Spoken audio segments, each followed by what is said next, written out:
Education is called to order. Pledge of Allegiance. I pledge allegiance to the flag of the United States of America and to the republic for which it stands, one nation, under God, indivisible, with liberty and justice for all. Roll call. Jean Bowie. Absent. Nicole Bourgeois. Present. Addie Daniels Lane. Present. Yolanda Lopez. Present. Karan McKnight. Absent. Gerald Trueheart. Present. Jeannie Weeklam. Present. Jade Williams. Absent. We have a quorum.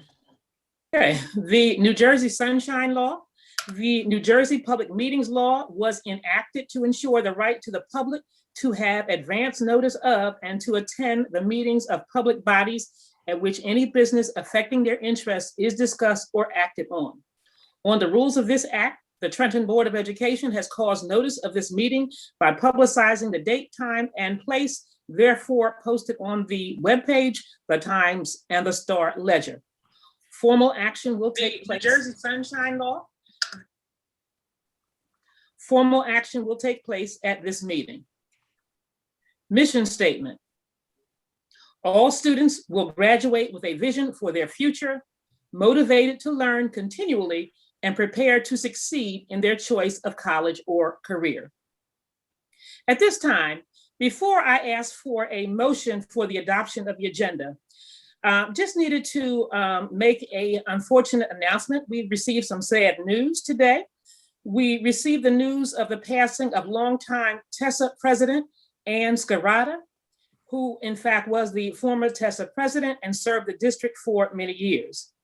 Additionally, we learned of the passing of longtime retired teacher, Miss Deanna Nixon. She was in fact a longtime teacher in the business department, and she was also the sister of former TEA president, Naomi Johnson LaFleur. We certainly extend our sympathies to these families. And if we could, let's just take a moment of silence in recognition of their passing.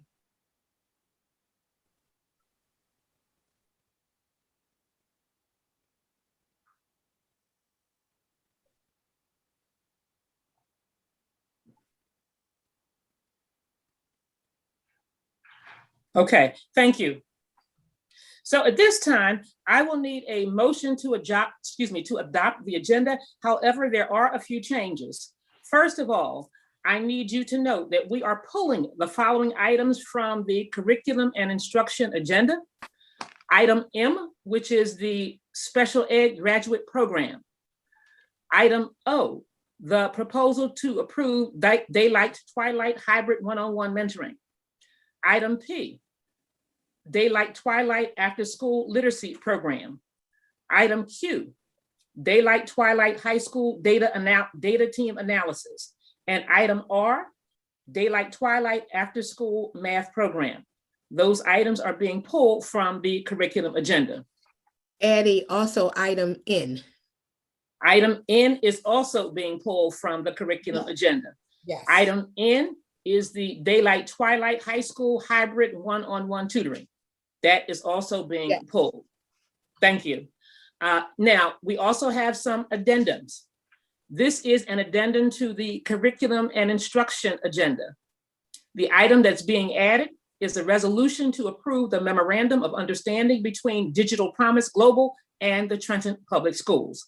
That item is being added to the curriculum agenda. The human resources agenda has a number of items being added to Part A. One, it's to Part A, stipends and appointments. We have art club advisor, drama club advisor, dance club advisor, fitness club advisor, AMPM monitor, AMPM monitors, and gaming club advisor. Those are all positions at the Hedgepeth Williams Middle School. That is the addendum for human resources. So at this time, I need a motion to adopt the agenda as noted with those items that were pulled, as well as the items that were added. We have art club advisor, drama club advisor, dance club.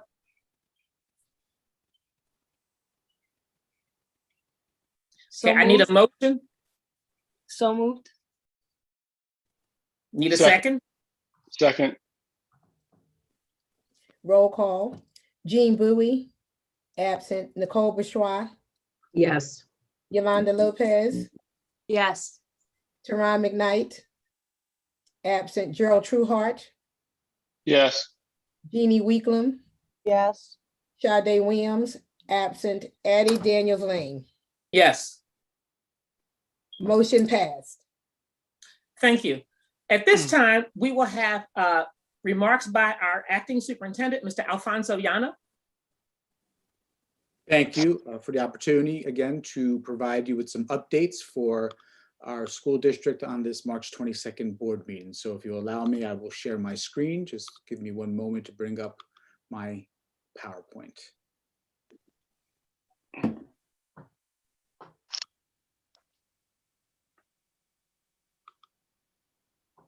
Just 1 second, just to make sure I'm doing it properly. Always.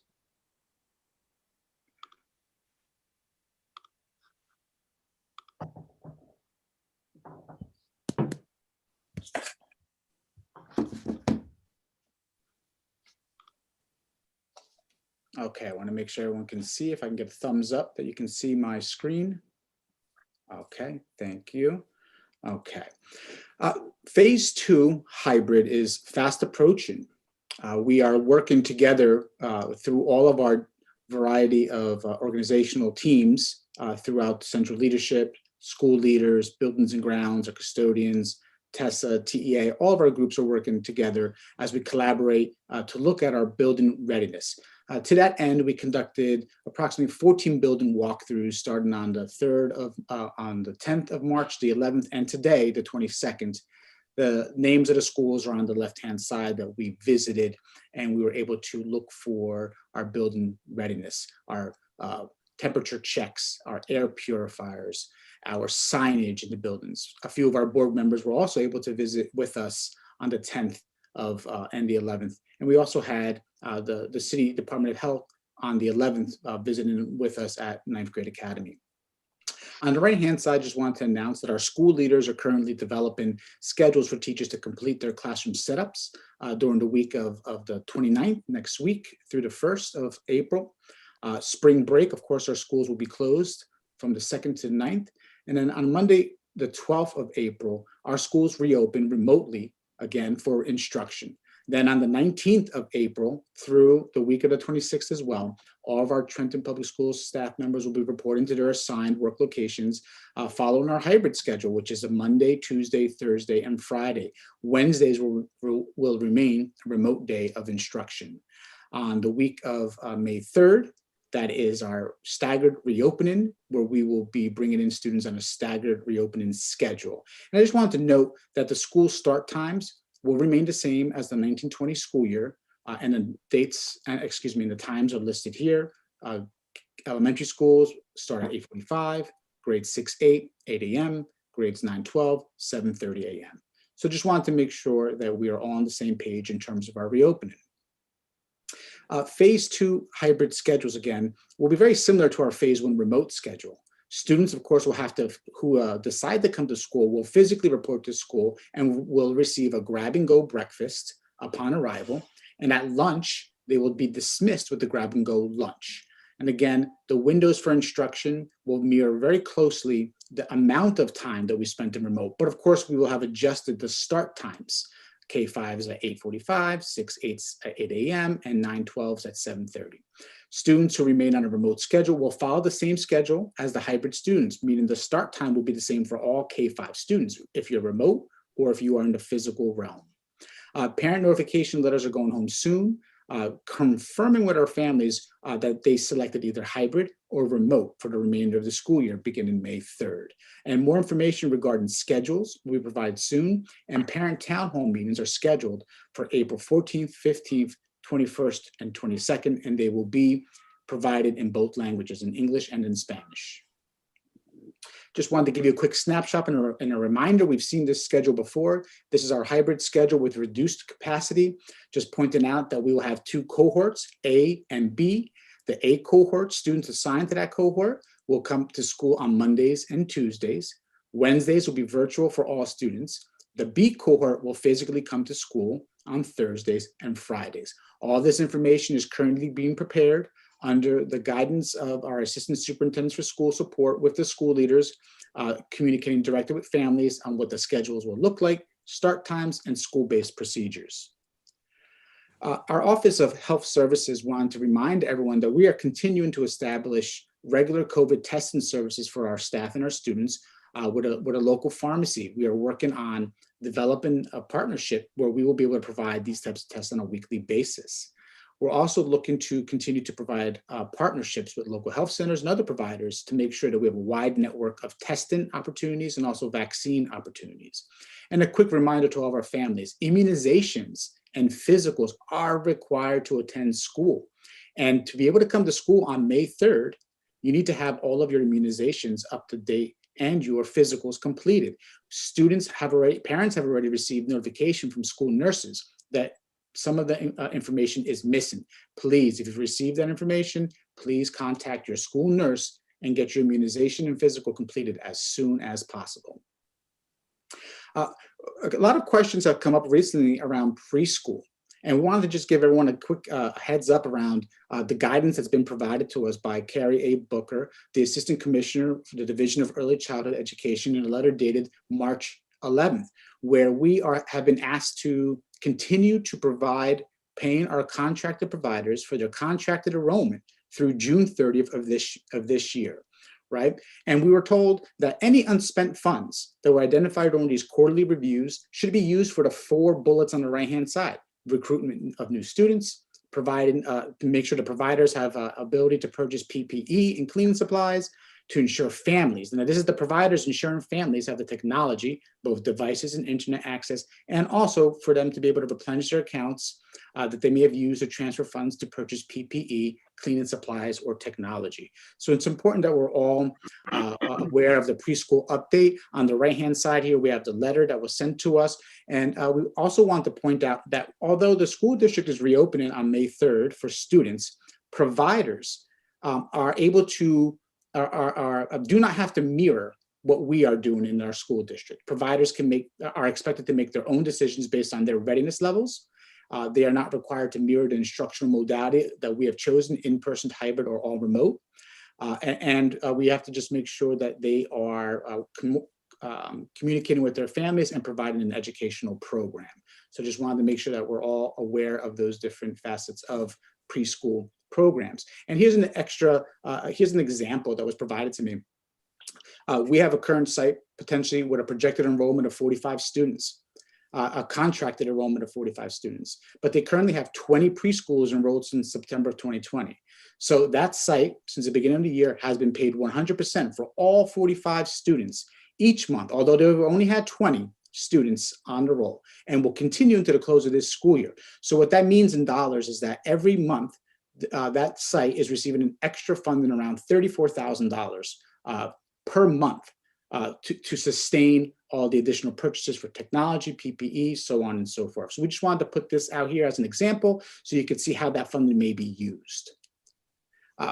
Here's a few additional questions that will be on our website under FAQ for preschool.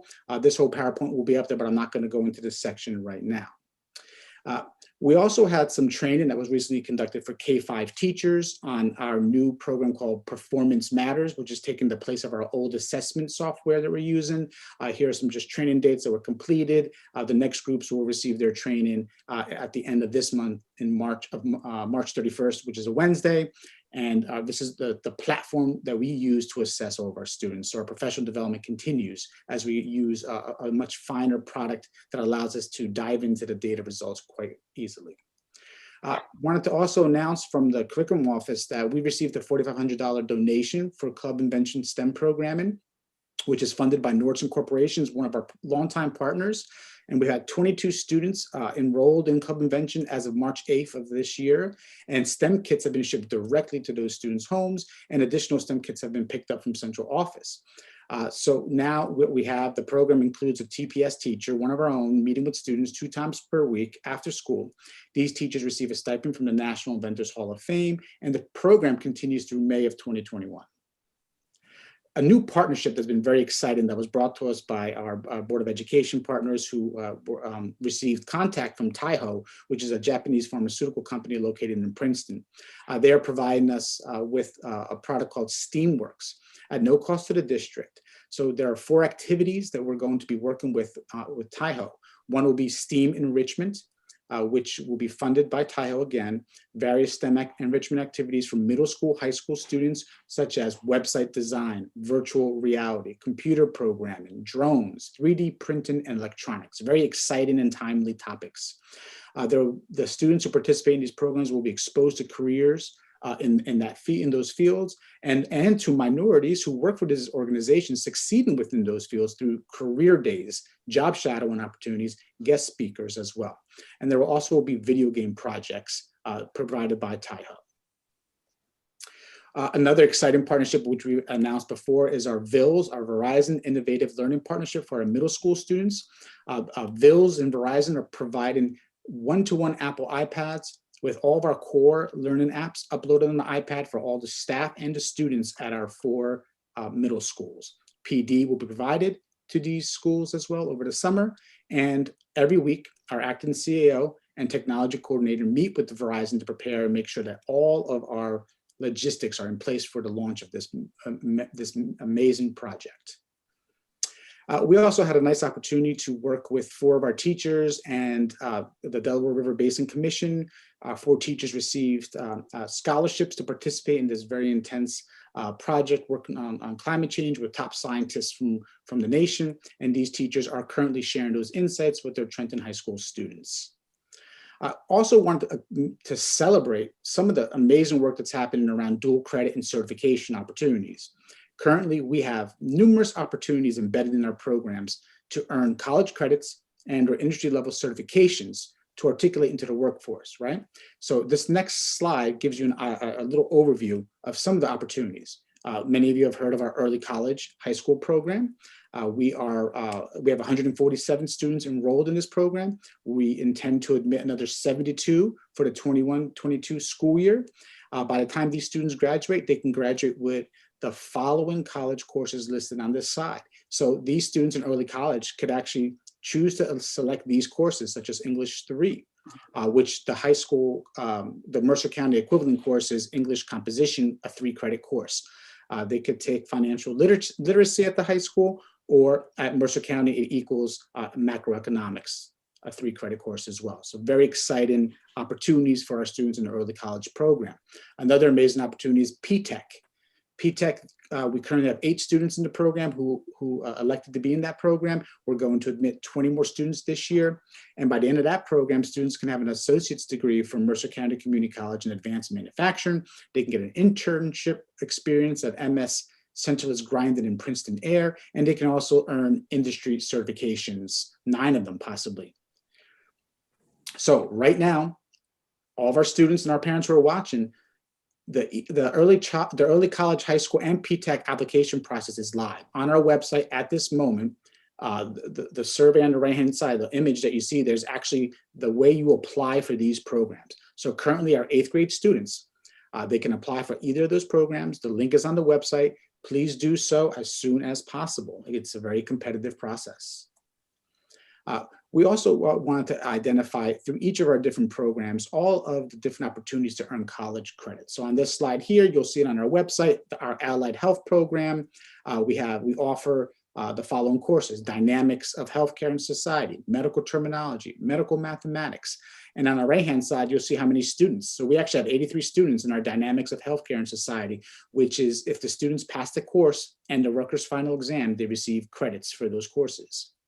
Under our independent dual credit courses, we have multiple opportunities at Mercer County Community College, again, to earn credits for English Composition, English Composition 2, Fundamentals of Computer Networks, and Introduction to Psychology. So more possibilities. And again, not only do we have college courses that we can earn credit for, we have advanced placement courses where our students, again, as long as they score highly on their AP test, such as the AP Biology, where we have 12 students, or AP Calculus, AB, we have 34 students currently in those programs.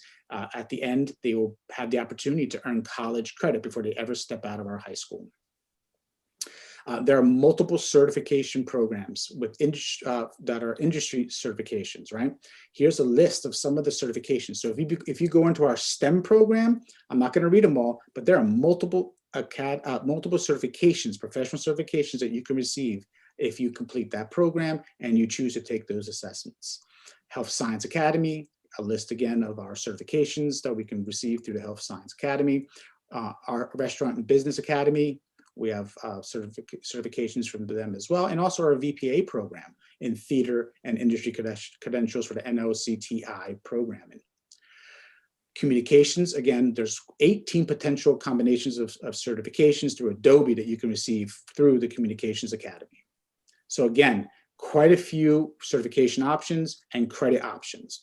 One major project, and this will be the last thing I speak about tonight because it's super exciting and it leads us into our next year's work, is that the Chief Academic Office and Mr. Toft and his team, they did a needs assessment of all the curriculum and they found 3 pathways. There are curriculum items that need to be revised, rewritten, or created. And here we found that curriculum revision will take place in the following areas. Mr. Toft and his team are working on computer science, world languages, math pacing guidance, scope and sequence for grades 6-12.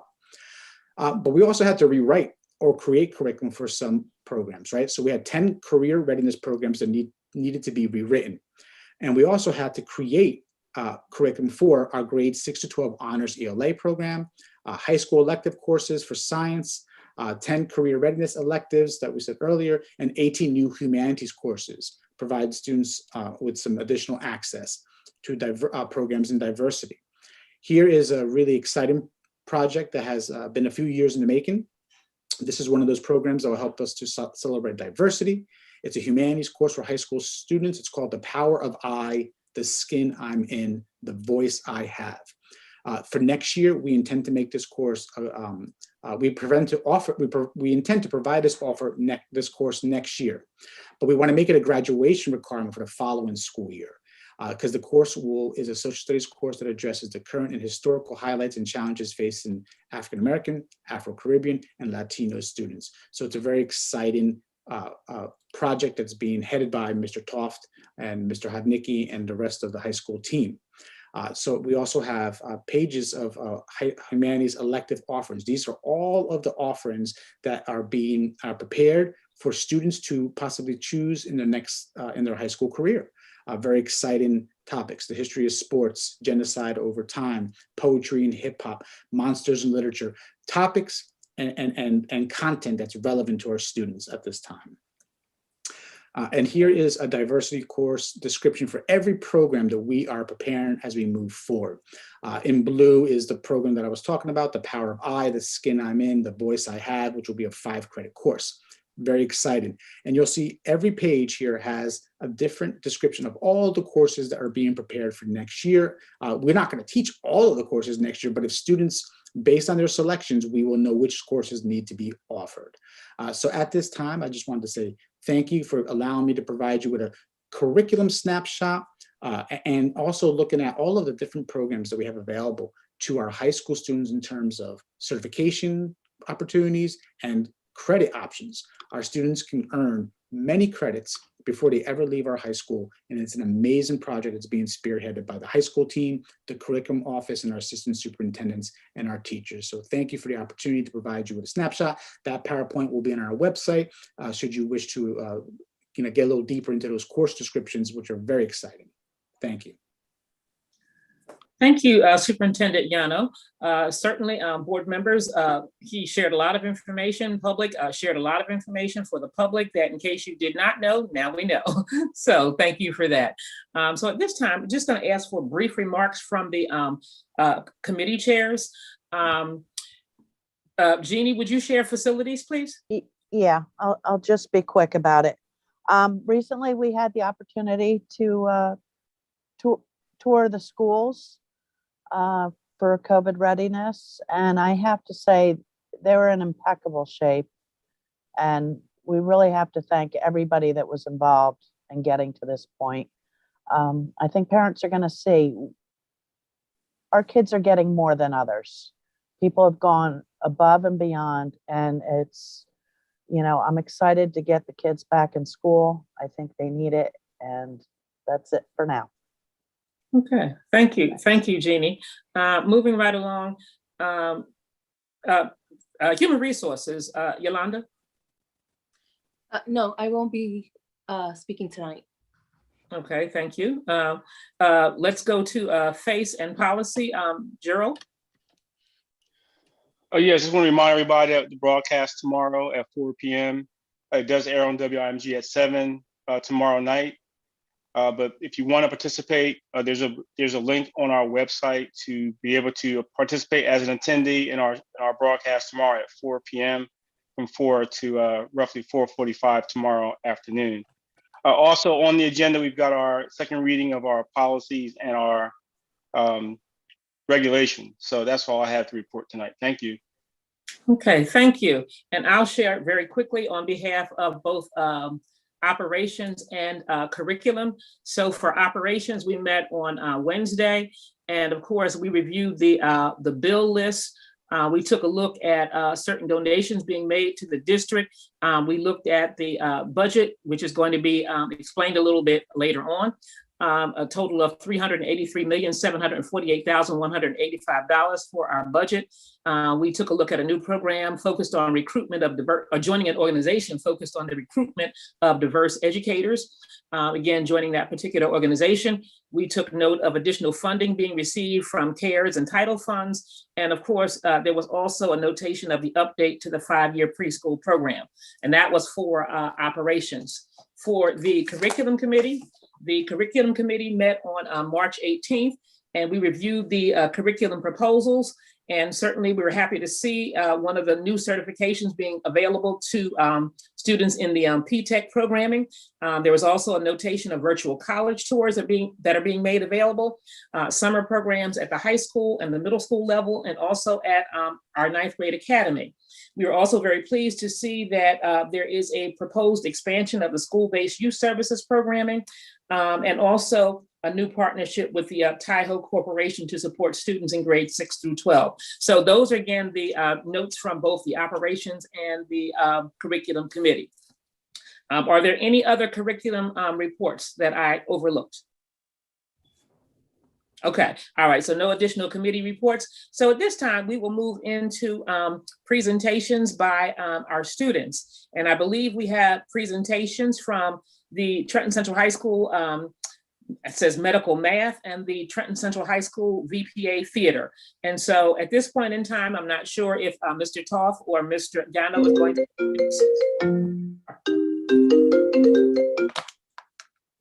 Yes, I will introduce each. I'll do about a 1-minute introduction for each performance.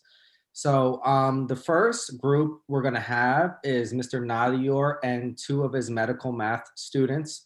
So I met Mr. Nadior back in 2014, and he approached me with all of these wonderful opportunities that his children had in his school district. And he said to me that the children of Trenton deserves these opportunities, and he wants to work with me to bring them here. So that year I nominated him for ACS, Chemistry Teacher of the Year Award for Princeton and Trenton, which he went on to win.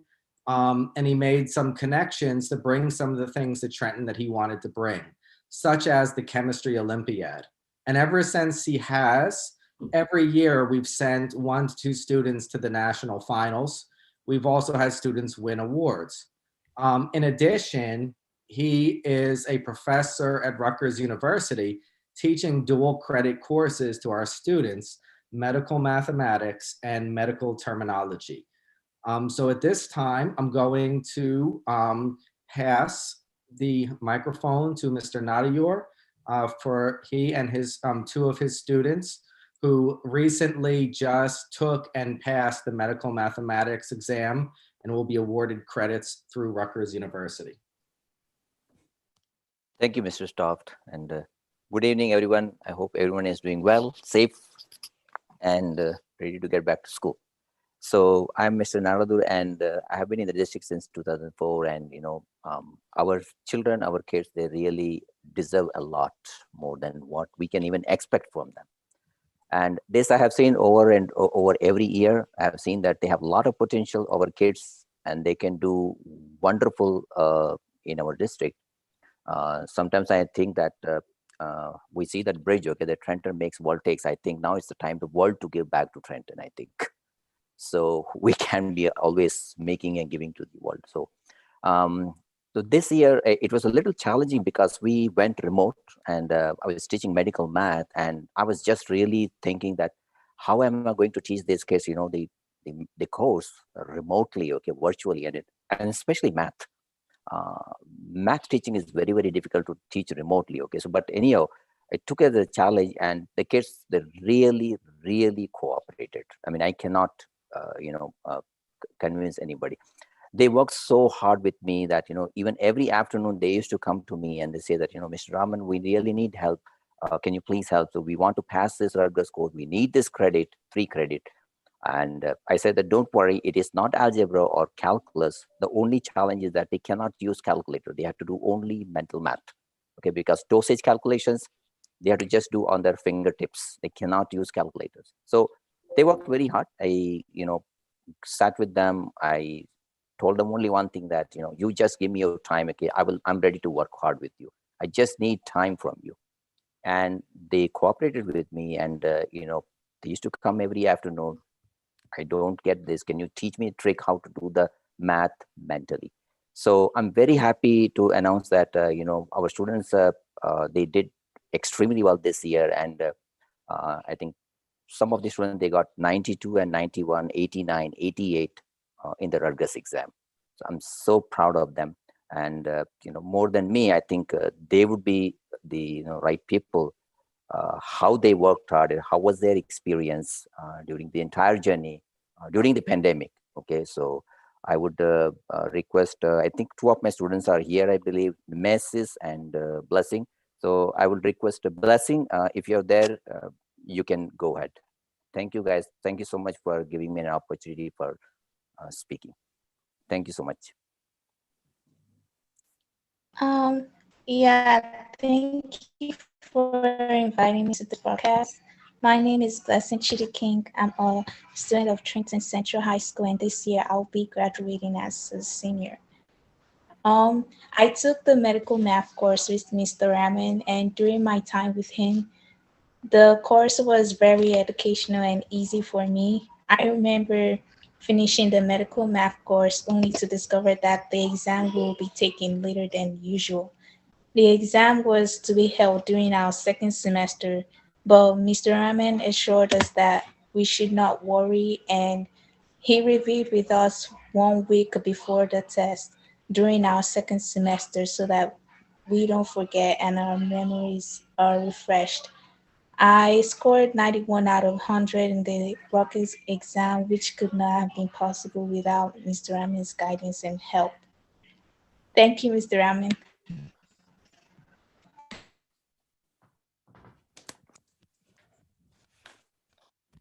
Okay, thank you. And is our other student on board? Yes.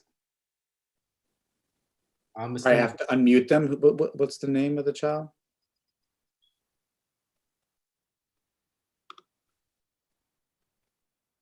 Nemesis Murillo. Nemesis, are you there? I see her. Okay, hang on. Let me just get her. There we go. Oh, hi. Can you hear me? We can hear you. Just a little bit louder, please. I think I need. Oh my God. There we go. I think you can see me, right? Hi, my name is Nemesis Murillo, and I'm a junior at Jensen Central High School. I like health as I see. I have medical terminology.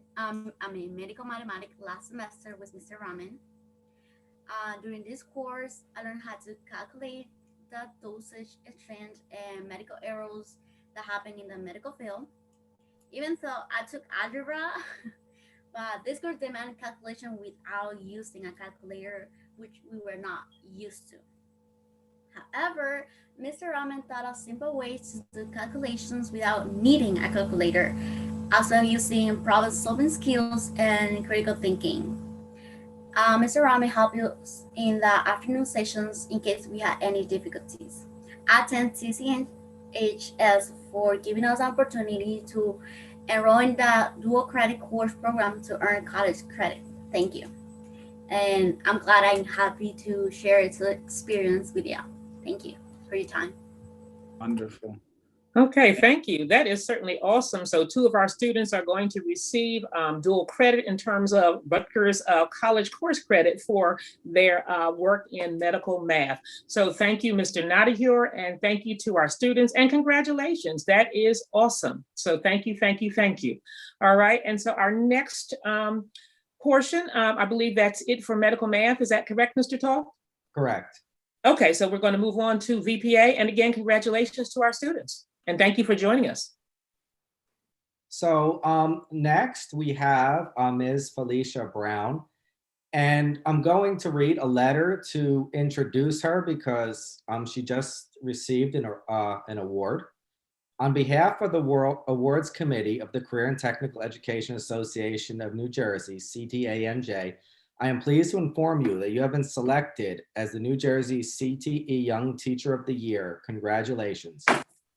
Your application has been forwarded to the Region 1 Awards Committee of the Association for CTE for consideration as the Region 1 Teacher of the Year. The chairperson of the Region 1 Awards Committee will be in contact with you soon. So again, congratulations and best of luck in the regional competition and hopefully the national competition. And at this time, I'm going to pass it over for the Trenton Central High School Visual and Performing Arts performance.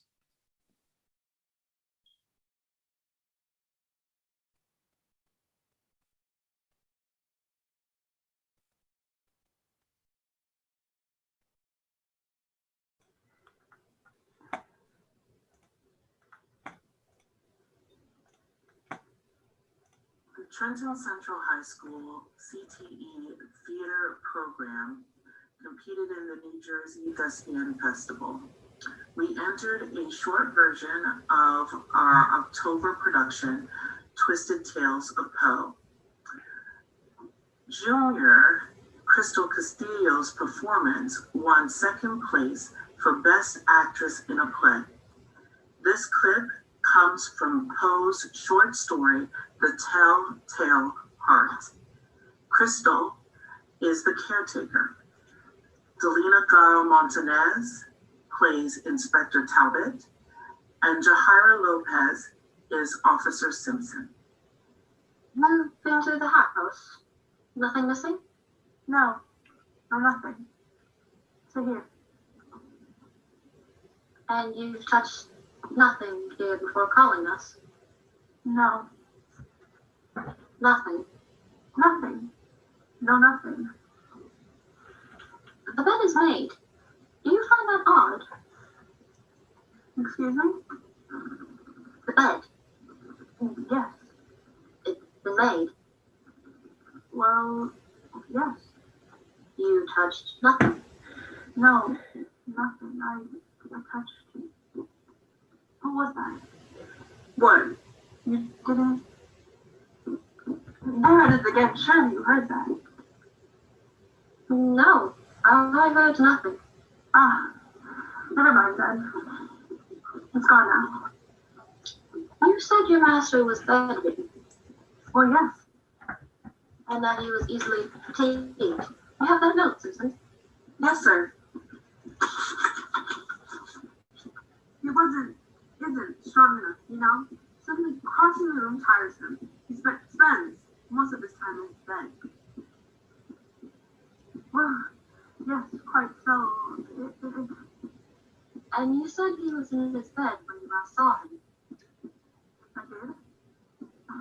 I'm not sure I said that. Susan? And that's where you last saw him last, in his bed. Yes, he was in his bed when I left last evening. Did you hear that? I'm sorry? I asked if you could hear that. No. Susan? No, sir. I heard more. So you can imagine my confusion. The confusion? bed is made. I do much of a tidying up. I made the bed last night when I left. No, ma'am. He was in his bed when you left last evening. I got it right down here in the book. Well, it was. I mean, I could have. It may mean nothing. Nothing? But bed has been made. Yes. And when you last saw him, he was, Yeah. lying in it. You what? I said, you don't. I never said that. I meant to say, perhaps it would be best if you came back another. You must understand. I'm overwrought. Why would you not be gone? What can I do? Can't you hear it? You're mocking me. This is stress. You know, don't you? You know, you're putting me through this agony. I can bear this no longer, or I scream or I'll die. Hark, louder. Hark, hark, hark. Louder. Here, under the floorboards. Here it is. I confess. It is his heart. It is the beating of his beating heart. Selena Garo Montanez also submitted an entry for costume construction. Not only did she win with a superior evaluation, she also won the New Jersey Governor's Award for Arts Education in Costume Construction. Both are first for our theater program. She will be recognized on May 22nd at the Digital Governor's Award Ceremony and has been entered in the International Thespian Festival. This is the recording that she submitted. Hello, my name is Selena Garo-Montanez from Troop 8266, and I have created a costume from the character Jenna from the musical Waitress by Jessie Nelson. Jenna is a part of an abusive relationship with her husband. She deals with trauma through baking pies and naming them in a way that relates to her feelings. Jenna meets her new male physician and grows close to him in many ways. Jenna slowly grows to become more strongly proven herself, and in the end, leaves behind what continues to hurt her and moves on. For this costume, I used the new look N6594 pattern B presented here. The total cost without tax is $46.92, and the complete total with tax is $56.30. Here are all of the pieces from pattern B. Some of the pieces for the top are not photographed, but this is like the piece that you would connect to the collar and the shirt. This is like the bust part. Here's the back part. And then here are the sleeves with a gathering stitch for the top part of the sleeves and under the bust. The skirt pieces, here are the front pieces. They do not have anything added to them besides just like sewing them together. The back pieces have 2 darts down each piece. These are 2 separate pieces sewn together. And here's the completed skirt piece with the back facing the front currently. The completed dress with additional buttons without the apron is presented here. Here is the part of the top that was not photographed and the collar that is now attached to the completed costume, along with presented gathering stitches at the top, under the bust, and at the top of the sleeves. Here are the apron pieces. It is 1 tube of fabric for the strap and 1 rectangle of the same fabric as the apron part sewn here and then stitched together across the top. Here's the completed costume with the apron pinned to the dress since I did not have another way to attach it.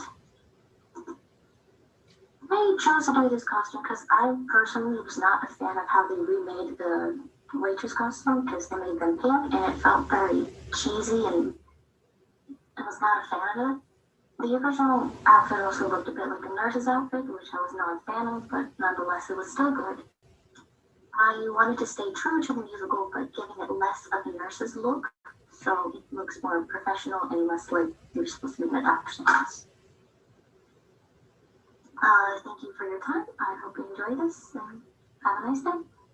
To find out more information about what we are doing with our theater program, you can follow us on Instagram at TCHS Theater, spelled with R-E, or you can check out our website.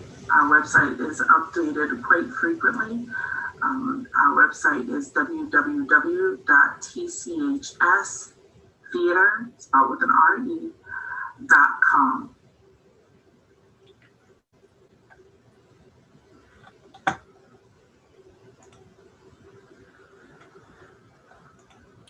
Okay, all right. So thank you, thank you, thank you. Let's give our students a round of applause, and certainly congratulations to Miss Felicia Brown and her students. And actually the construction of that uniform brought back a memory. I can remember having to do that back in home economics, the sewing class. And so again, that brought back a memory, and certainly her work looks a lot better than mine did way back when. So congratulations to the VPA department, and certainly Miss Felicia Brown and her students on their hard work. And thank you for sharing that with us tonight. Anything else, Mr. Toth? Okay, all right. I think that was a no, correct? Correct, nothing else. Okay, so again, congratulations and thank you, students, for sharing. At this time, we are going to move to our budget presentation. So I'm going to call on Mr. Yano and Ms. Howard to present to us the budget for the school year 21-22.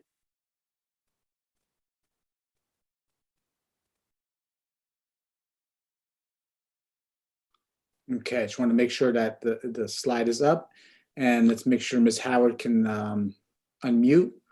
Let's see, I just sent it over to her. Are you able to unmute Ms. Howard?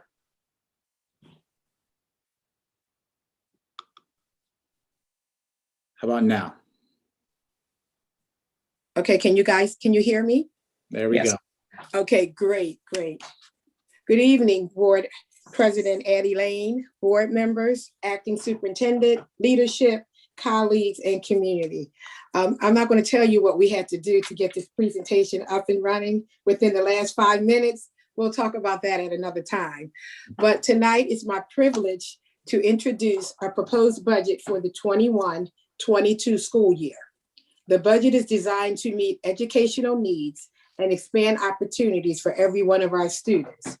We will begin with our mission statement. Mission statement: all students will graduate with a vision for their future, motivated to learn continually and prepared to succeed in their choice of college or career. This is the foundation by which we operate in our business office, and I'm sure throughout the entire district. Now we will give you our business office vision statement, which ensure efficient operations and management of the district's resources in a fiscally responsible manner that allows success of the district's overall mission. Okay, we'll start with the budget process. So our budget process normally begins when our budget calendar is released. The calendar is normally released around October, November, where we have conversations with our operations committee meeting members. We have ongoing conversations with our superintendent and leadership. And the focus is to make sure we align student needs with available resources focused on district goals. Then the purpose is to provide district leaders with an opportunity to meet those needs through planned expenditures of resources from a combination of local, state, and federal funds. So if you look at our budget, and I won't read every line, but what's important is our January 27th meeting. That's our mid-year budget review, where we meet with the county superintendent and the county executive BA. And what they are looking for is to make sure that all of the educational programs that we said we would implement for the current school year, which would have been 2021, we did. although they knew it was a pandemic. And he also wanted to know what was going to happen in our 21-22 school year. On the flip side, the Executive County BA looks at our efficiency standards, which are in 6A, 23A. And that's to ensure that we are fiscally healthy and that the district is implementing all of the potential administrative inefficiencies, or eliminate excessive non-instructional costs, because they want all funding to be funneled to the classroom, and they want to ensure that we are being efficient in the way we are spending our funding. Now we'll go to our budget priorities. Our budget goals is to focus on ensuring every possible dollar is invested in our student diverse needs. And you see there's a bullseye. We want to make sure we hit that target. We need to empower staff members to grow through focused professional development, thoughtful realignment and reallocation of resources, and the key word is thoughtful. Continue focus on security, building infrastructure, and continue identifying efficiency improvements is what I spoke about prior.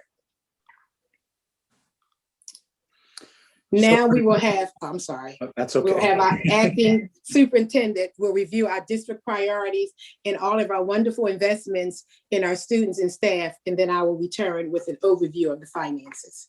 Thank you for the introduction, Ms. Howard. This has been a very exciting school budget development and our district budget development as well. It's been an opportunity to really impact our program and around the following district priorities. This is what we laid out. This is what guided the development of our budget. A focus on student achievement. Another focus on parent-community partnership engagement, enhancement of that partnership and engagement. Developing the whole child, staff development, and well-being for our staff and well-being for our students. And also a very critical focus on our facilities and our infrastructure. Our commitments. We have high expectations for ourselves in the city of Trenton and in the Trenton Public Schools. We always want to excel as best we can beyond the standards laid before us. We want to focus on academic rigor.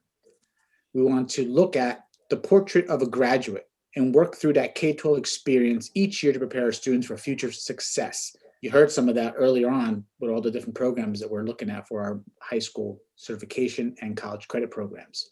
Smart purchasing. We must ensure that we are consuming resources with a mindset of fiscal responsibility and a return on investment to maximize purchasing. Again, social responsibility is paramount. The development of social responsibility for our students, our faculty, and our staff members. Application of cutting-edge education.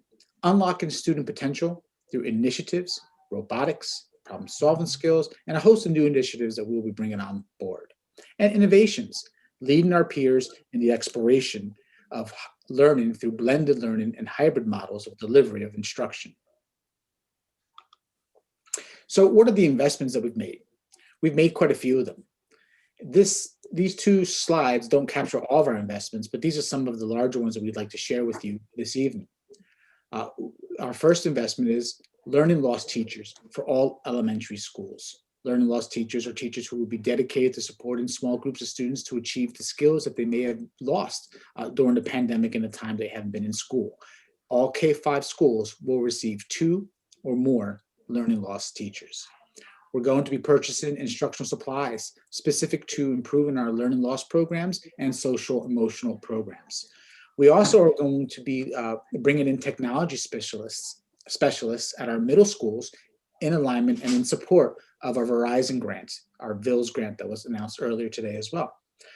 Continued expansion of our special education programs and the implementation of a tried and true and tested, gifted and talented enrichment program. This has been a hot topic. This has been a lot of collaboration and partnership with our friends, our colleagues, and we are so excited to announce the launch of a gifted and talented and enrichment program for our school district that'll take us into the future.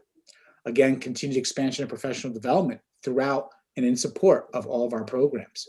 Increased supports in our curriculum office. Improvements to learning environments at all of our schools. an expansion of our technology services, and increase of technology purchases to continue to eliminate that digital divide that we've made great headway with.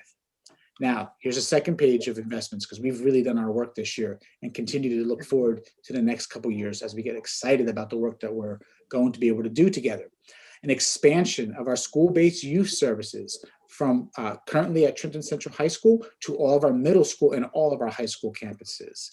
An expansion of our nursing services. Nurses have shown us in this pandemic how critical they are to the safe program that we provide to our students. So we're planning for an expansion of those services.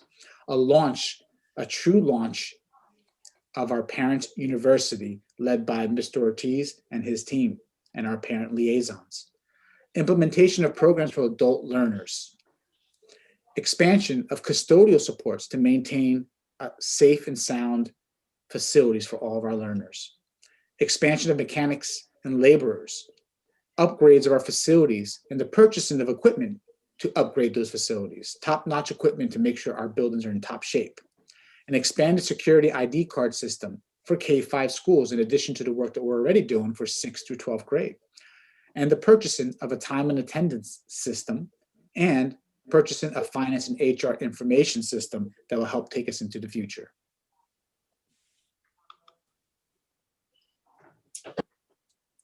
Great, thank you, Acting Superintendent. Now we'll take a look at our revenues. If we can go to the next slide. Yes, if we take a look at our state aid over a 2-year comparison, we can look at, well, everyone know about the $31 million that we were supposed to receive for this, for the 21-22 school year. But if we take a look back, in 2021, we received $19 million. Then the state took back $13 million. So really, we received the $13 million plus an additional $18 million for the 21-22 school year, which comes to the $31 million.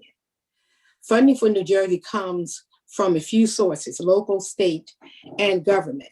But because we are at least 75% state funded, we have complete oversight over these components.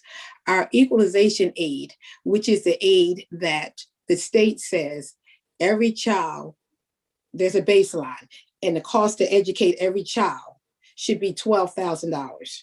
Okay, if it's middle school, it's 12,000 times another 4%. If it's high school, it's 12,000 times 17%. Now I want you to keep that in the back of your mind when you see what our per pupil amount is, what we spent for the 21-22 school year. Then if we look at our other weights, we see special education aid stayed the same, extraordinary aid, which is any aid that we receive in private placements or for students in public placements, I believe over 40,000. Transportation aid remain the same. Security aid remain the same. So when you're looking at that, you said, so did we grow that much in student enrollment? Because educational aid is just for enrollment, but we didn't grow in our special education aid or our transportation aid.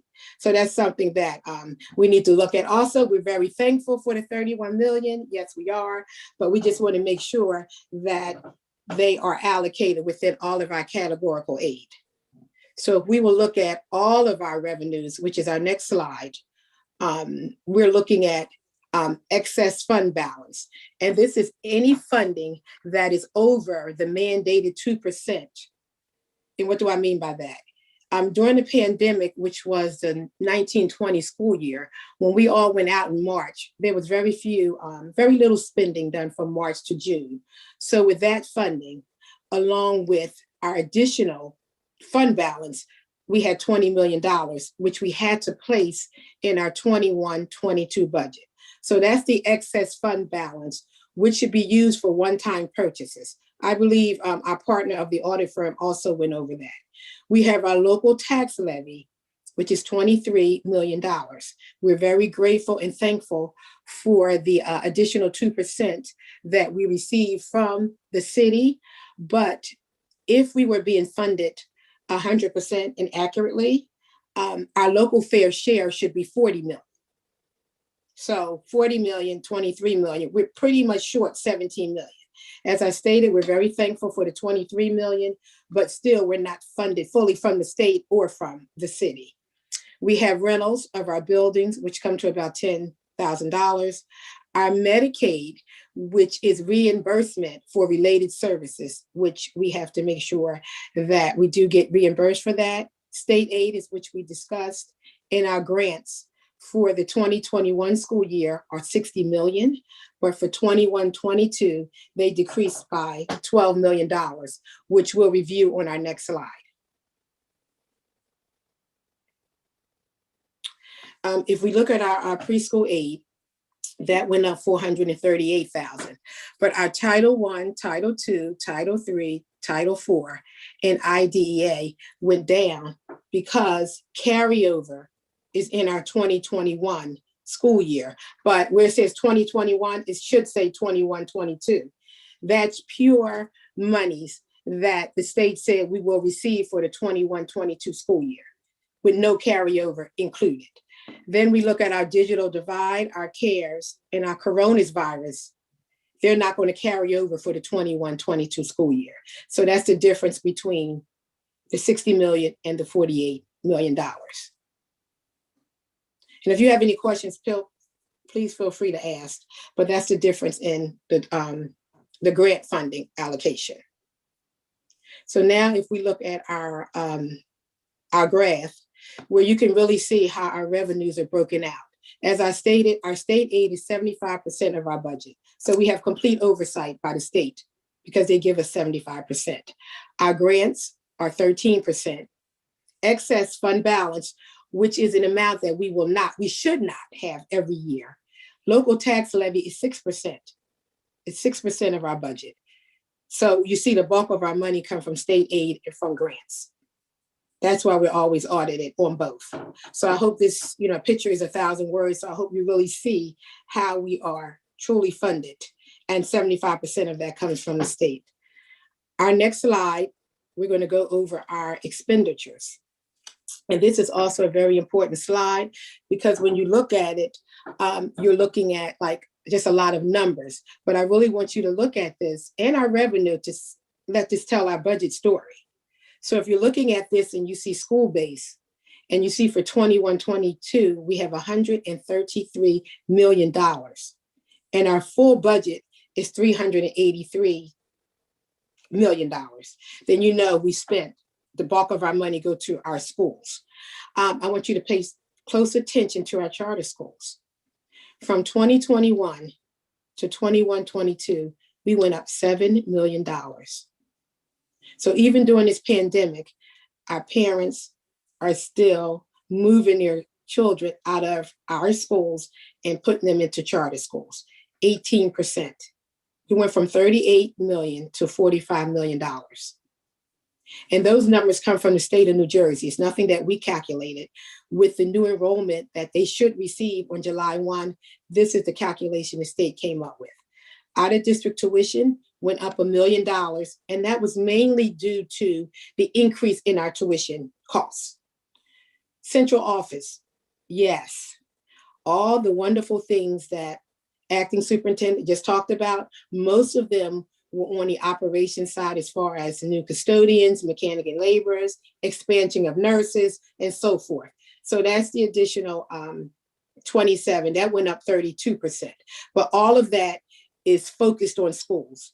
District-wide went down $1 million, and that was due to our early retirement. In 2003, the state allowed districts, they put a law in place where they allowed districts to buy out employees. There was an early retirement. So at the end of 21-22, our payments will be complete. So instead of us paying the $2 million, we have to pay $400,000. So that's the difference there. Grants already went over. And then we have a contribution from our school-based grants, which goes directly to school-based.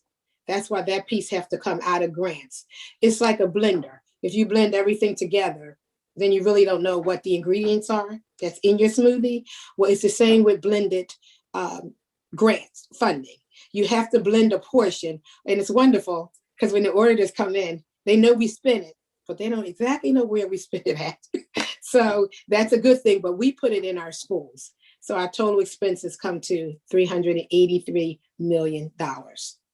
So if we can go to the graph on our next page, if you look at our graph, you can see that school base is 35%. Central office is 29%. And that's not us, the business office, superintendent's office, assistant superintendents.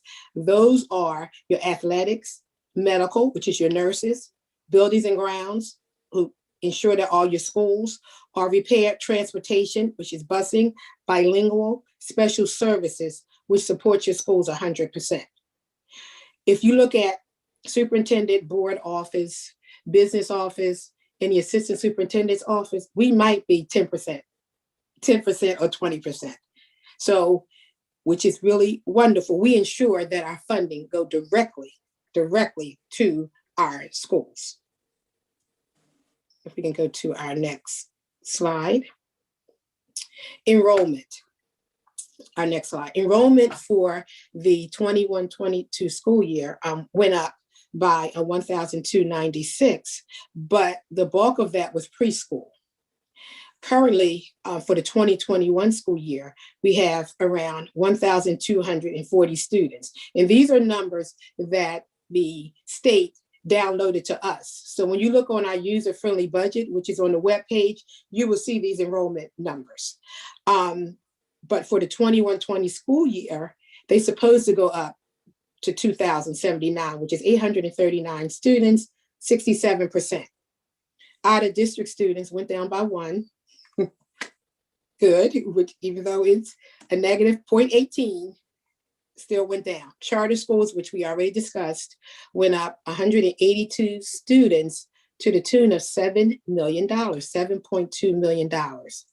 Bilingual students are the students that we currently support in our bilingual programs.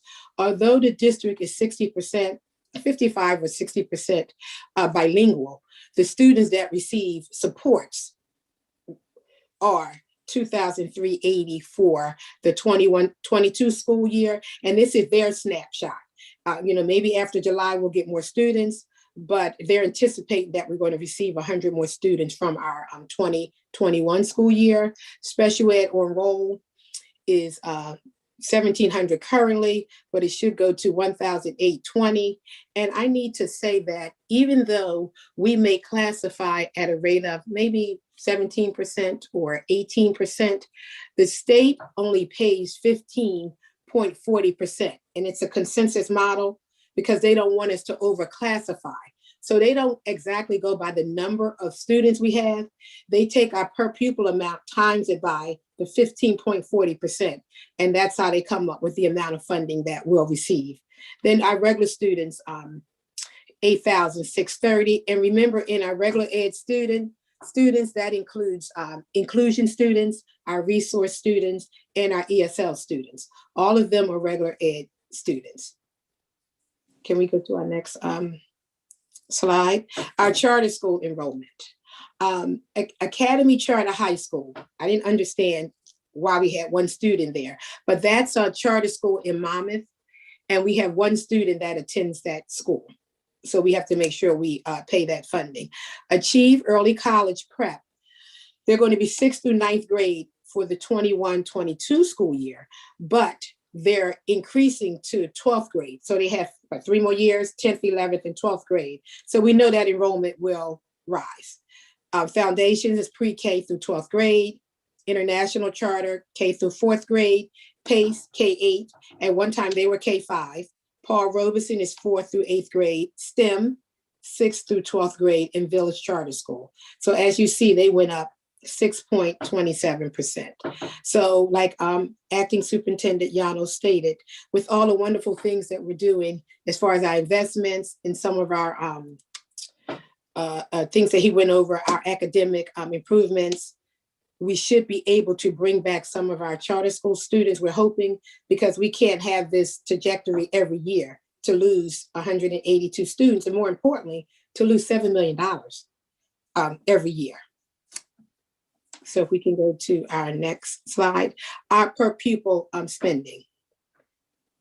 So if we look at our per pupil, and I said I wanted you to picture in your mind when I stated that the state gives us $12,000 for elementary, another 1.4% for middle, and another 1.2% 16 or 17 for high school.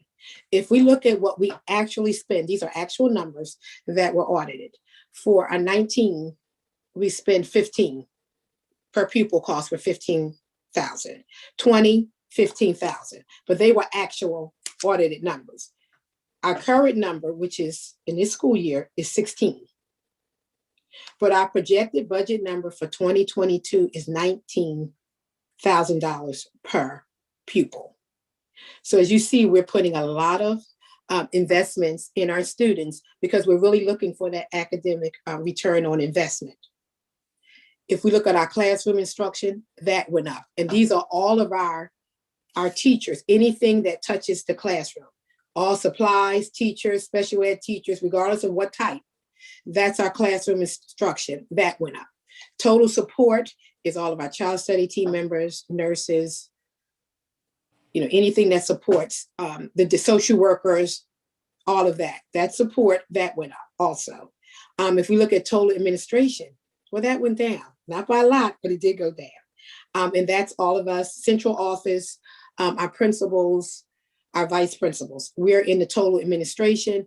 And of course, total operations and plant management went up tremendously because we're trying to make sure we beautify and restore, repair every school, which means add flooring, painting, lighting, put air conditioning in some schools that can handle the wattage, look at new furniture. So we're really trying to really refresh all of our schools. So that's why we put a lot of our money in operations, management, and plant. And we also are bringing in an additional 43 custodians and additional 4 mechanic and laborers. But the 43 custodians will be an FTE of 20 because they're part-time. So we're looking to do that so we can make sure our schools are sanitized and clean on a rotating basis. So just from this spending per pupil, you see that we have placed our funding on the academic in basically, and even with the operations, all of that is to help beautify our schools, as our superintendent stated, to make sure that we have also an instructional learning environment. So I'm sure that picture is 1,000 words, just looking at that, because it does reflect our district goals. And you can see from this picture, you can really see where the money is allocated. And that's what you want to look at when you're looking at numbers, because there's a lot of numbers. And I know they just join together, but you really need to see what our budget story is and see how our numbers reflect our district goals, and then see how the money is allocated. So this should really show us that. And is the budget clear on the way that you can understand how the money was spent? So we can go to our next slide, please. So our additions and our reductions per bargaining units. Jim Donato, who's the executive director of HR, and I met with all of our bargaining units. Either we met or we spoke with them to go over all of their additions and their reductions. So this is not really a surprise for anyone. But as you see, I'm not going to go step by step, but I do want to talk about the confidential to let you know that's a program manager for bilingual and a facilities manager for our facilities department. I didn't want you to think it was another one of us. So I just wanted to point that out. And the reduction would be our state monitor. But if you look at all of the increases, every unit increase, business and technical, there was no reductions, but there were no additions. But every other unit did increase. In our custodians, even though I said 43 FTE because they're part-time, it would be 23 added to the unit. So you see everyone went up basically 3%, with TASA, TA almost 4%, Paris almost 4%, TESA 6%, and mechanic and laborers and custodians really went up because we have not increased their units probably for 2 to 3 years, maybe longer than that, maybe longer. But with this pandemic and with the new, we just want to make sure that with our reopening plan that we're doing everything that we're supposed to do from a facility standpoint to make sure our buildings are sanitized and our classrooms are sanitized. So our next slide is just a recap. We increased funding of $31.4 million. $6 million was invested directly in the schools, but the 27 million is indirectly because, like I stated, it comes from different like nursing facilities, transportation, and so forth. We have allocated funding for technology improvements that will aid student learning, as well as repairs and maintenance of facilities. And most importantly, we will continue to identify efficiencies and cost savings opportunities to keep us in stable financial position.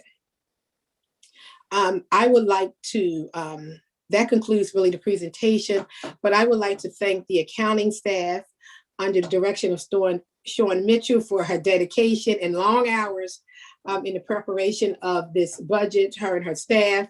I would also like to thank the board, operations committee, and especially the acting superintendent for your support and guidance during this process, because it was long, many hours, a lot of phone calls, very early, very early in the morning. But I want to thank you for your support. And I will entertain your questions at this time.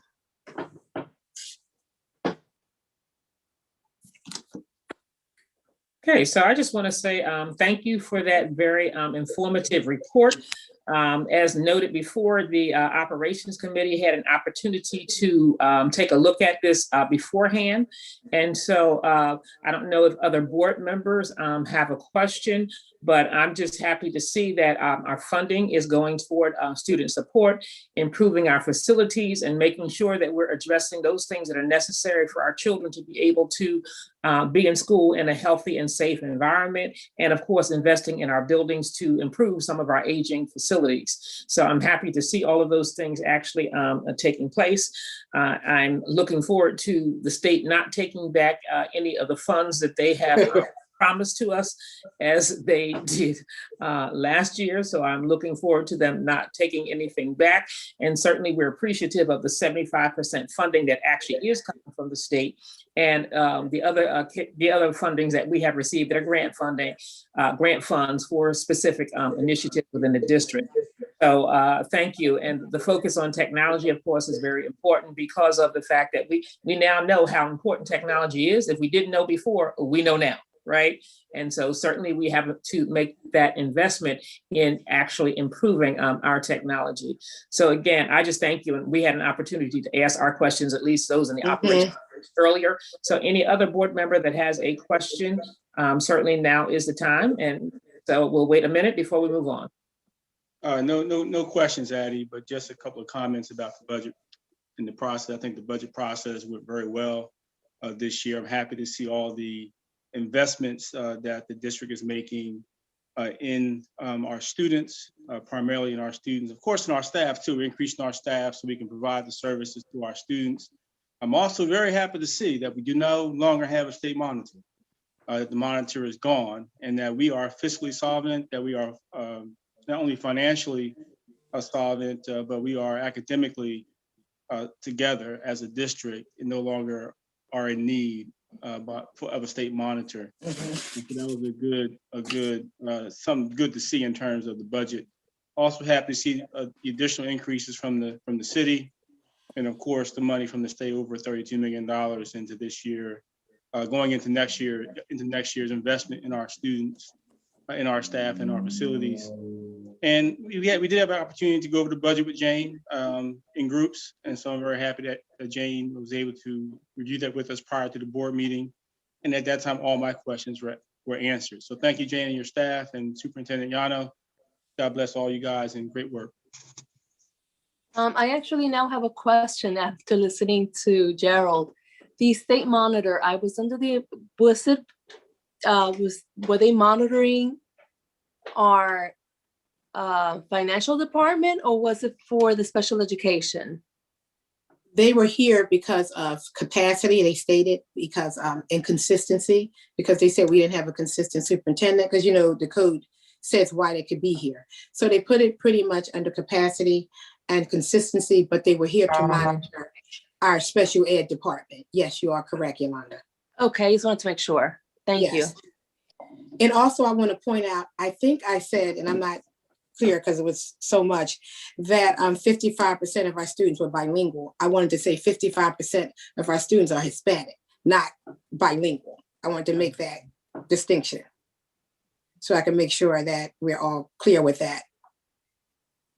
Okay. Okay. Okay, so thank you, and thank you to everyone who worked on that. And we know that there was a point where you had to kind of pivot and do some things differently. We were headed in one direction, and then you had to pivot and go to another. So again, we do appreciate the effort that was put into the pivot and making it all happen and happen in a timely fashion. And know that we're moving toward a Board of School estimate meeting for tomorrow, so that things can be solidified with the city in terms of their role. So at this point, seeing no other questions from the board, we'll move into strategic planning. And so we know that this is a process that got started, then it got stalled, and then it got restarted. And so certainly once the process was restarted, there's a lot of work that has gone into it, and a lot of partners who have come in to help make this plan one that we should be able to live by for the next 5 years. So at this time, I'll turn it over to Mr. Yano. I believe Mr. Yano was leading the charge here, so we'll turn it over to you for the strategic planning process, and Mr. Adams. So thank you. Thank you again for the opportunity. And we have a lot of moving parts in this presentation, so I ask that you bear with us, because we have our team on the call tonight who will be helping to assist the strategic plan. So as I prepare to share the PowerPoint, I'm not sure if Mr. Adams wanted to say a few words as I get the PowerPoint ready. Sure, no problem. Thank you very much, Superintendent Yano. I will tell you this has been a long journey, that because we started, and as the board president said, COVID impacted us and delayed some things. But I will tell you, in the 6 years that I've been with New Jersey School Boards Association, the turnout from a stakeholders perspective was super when we were doing the in-persons, and the meeting we had with students was fantastic. But once we got rolling again, and the board gave Mr. Yano the charge to bring this to the finish line, the level of effort of the volunteers, the partners, the stakeholders, the admin team just has been amazing. And my partner, Terry Lewis, and I, we talked about it the other day, and the level of effort that Mr. Yano, led with the steering committees and the admin teams, and the work of the team and the conversations was just awesome. And I think in the end, you will be as a board, you will be very proud of the work that's been done here. And hopefully in the end, we'll get the approvals. But I'll let Mr. Yano kick it off, and let's get rolling. Okay, thank you for the opportunity. Just want to make sure my screen is up and everyone can see the first slide. Again, welcome to our strategic plan presentation this evening. Thank you, Mr. Adams, for your guidance. You provided us with the framework, the path forward, and the team responded and worked diligently to make sure that we could get this process completed. And as we know, a strategic plan is never completed, right? It's a living document that we will be looking at and unpacking, but we will have at least a playbook for the next 5 years taking us forward. And as long as we stick to it, we will find success along a variety of pathways. So again, thank you for the opportunity to be here this evening. And we're going to have a different partner. Let's see. Okay, so our next slide is up. Ms. Lane. Okay, so certainly we as a district, we acknowledge the dedication of community members and teachers and administrators and board members, all of whom volunteered their time in the development of this particular strategic plan for 2021 through 2026. Through the support and energy of these committee members, the district will prepare Trenton students to meet the challenges of a global society in the 21st century. And again, we acknowledge your hard work, and we thank you for the effort you put into helping us to develop this plan. Thank you. And as we reflect on the committee process, from start to finish, we've had so many partners working with us, diving into the work, rolling up their sleeves, meeting in the mornings, afternoons, evenings, weekends.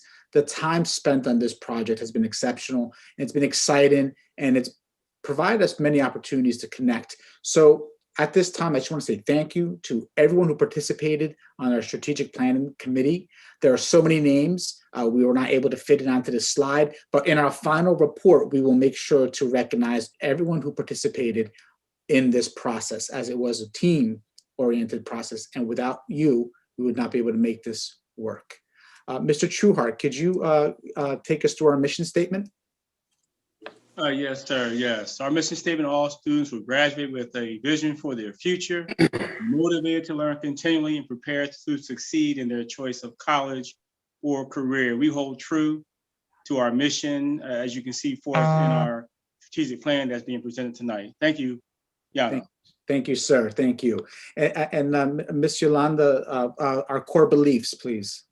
Yes, all students can learn when provided a quality education. 2, teachers and principals are at the center of successful schools. 3, all students will achieve high standards through rigorous, challenging, and relevant learning experiences.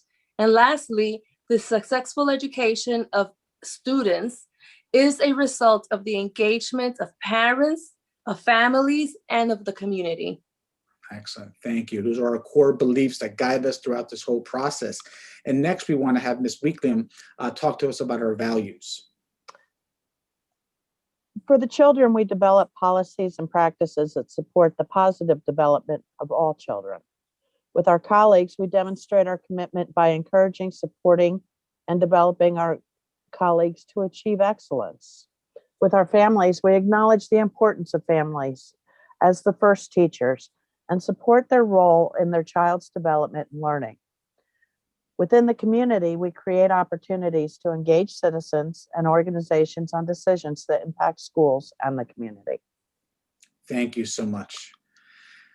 Vision. By 2026, Trenton Public Schools will be described as a district with, and there's 5 statements here that really symbolize and kind of synthesize all of the work that we've done together. So I would ask if any one of our board members would like to read the first statement. Ms. Lane. Okay, certainly. Our vision: by 2026, the Trenton Public Schools will be described as a district with a culturally relevant curriculum that supports diverse and dedicated learners to become civic-minded, ethical, and ready for college and/or career. Thank you. Thank you so much. Who would like to do the second bullet? Ms. Jeannie Wickham? Yeah, okay. Our vision by 2026, the community-focused schools that tap into the rich resources of the city of Trenton, supported by innovative partnerships featuring significant investments in communication, community relations, and marketing. Thank you so much.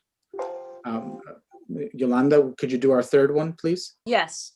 By 2026, Trenton Public Schools will be described as a district with systems that develop the whole child in a safe, supportive, engaging, and challenging environment for students to develop a sense of who they are. Thank you. Thank you so much. Let's see, Mr. Trueheart, can you do our fourth bullet? Yes, exceptional professional learning opportunities for all staff members, supporting the district's mission to improve student achievement framed with a growth mindset and a culture of shared responsibility.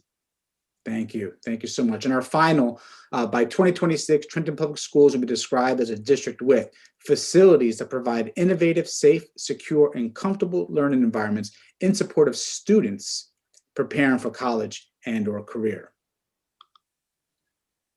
And if you notice, all of our slides are already translated in Spanish because our team will be working and presenting to all of our families in Spanish and in English as we roll out the strategic plan. Mr. Adams, I turn the floor back to you. Yes, I'm going to take a couple of quick minutes to bring everybody up to speed as far as refreshing your memory about the process and how we got to tonight. If you remember back in our first meeting back in January of 2020, we talked about the strategic planning process and what are those components that we're going to need to put together to get us to where we're at finally tonight. And we talked about the strategic planning pyramid. And I want to just remind folks that were involved with us back in this, when we were doing stakeholder meetings, that this is the pyramid that we build this plan around. It started with the board's commitment at the base to do a strategic plan, one that they wanted to commit to, that they were going to put the effort into, bring as many stakeholders into the process so that we could move forward.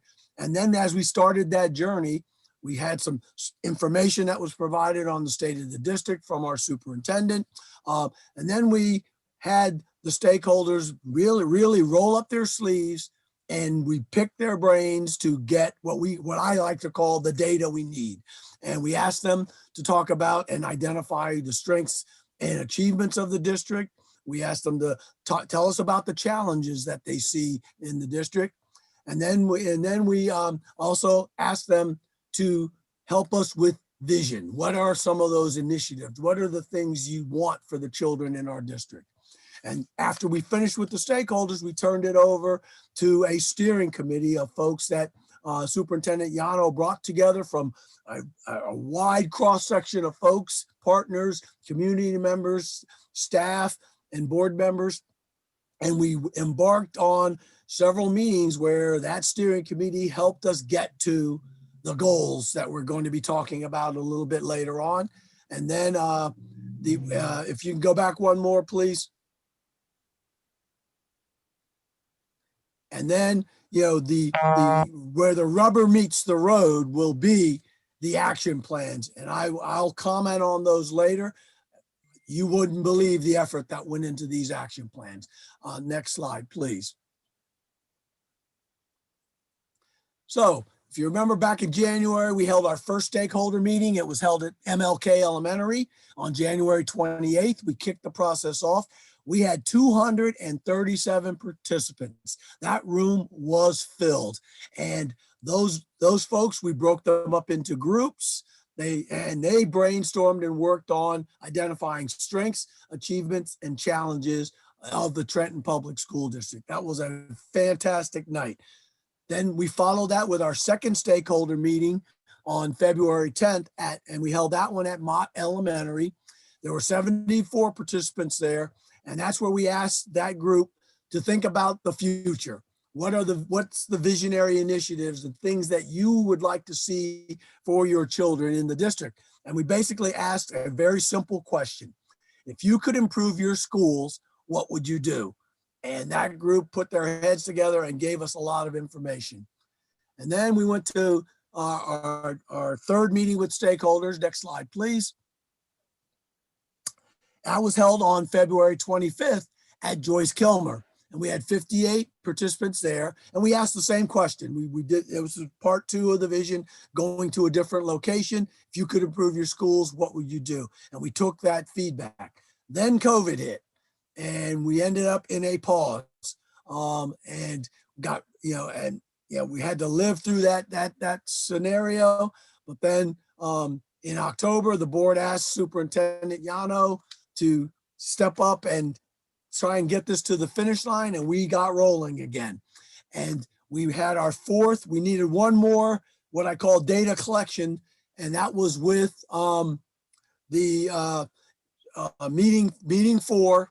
Which was held on December 16th. And this was a really exciting one because we did it with approximately 100 students. They came out of their school day for an hour with us. We broke them up into groups. We had some administrators working as facilitators in those groups. And we asked them to think about the future. And we asked them to brainstorm what would be the kind of skills, qualities, and characteristics that they would want students to leave Trenton Public Schools with to prepare them for life beyond high school. And the results of that meeting were fantastic. These students have a good head on. You got a lot of good students with great heads on their shoulders, and they provided us fantastic feedback. And then we moved from the stakeholder meetings to our steering committee. And we held our first steering committee meeting with the group of steering committee members that Superintendent Yano had assembled on January 6th.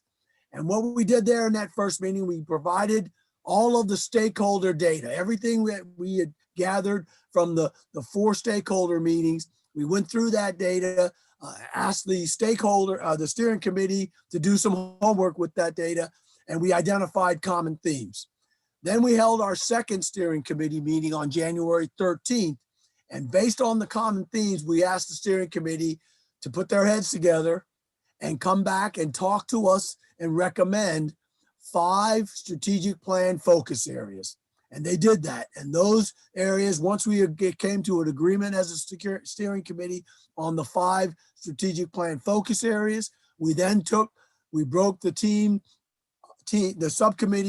steering committee into 5 subcommittees, each one tasked with a focus area with the responsibility to discuss and come up with the specific goal statement and objectives for that focus area. So between the period January 13 and January 21, those subcommittees with their leaders met several times to flush through and discuss and arrive at a goal statement and specific objectives for that focus area.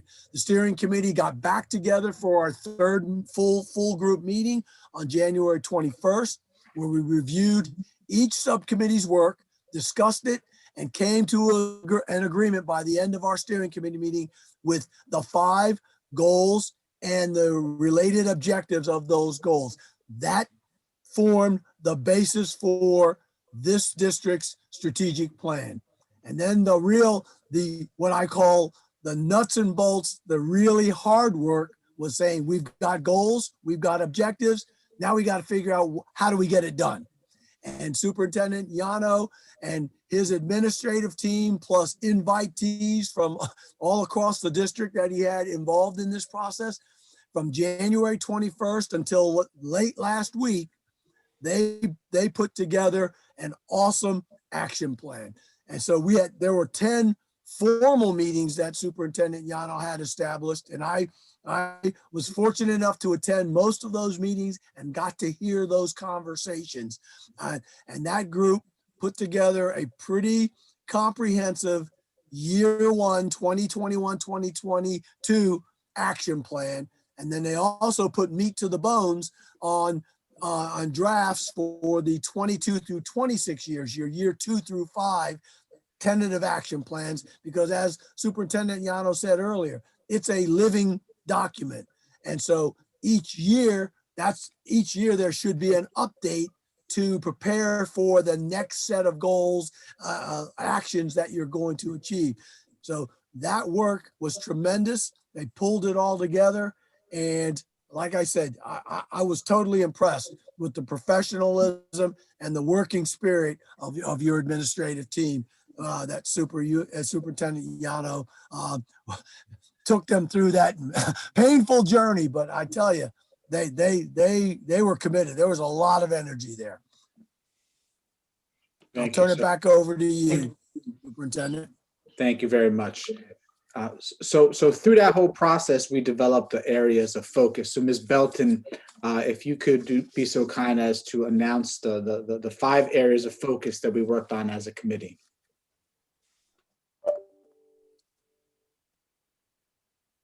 There we go. Okay, so our first area of focus was student achievement. The second area, community engagement and partnerships. Area number 3, developing the whole child. Area number 4, staff development and well-being. And area number 5, facilities infrastructure with a focus on resources and safety.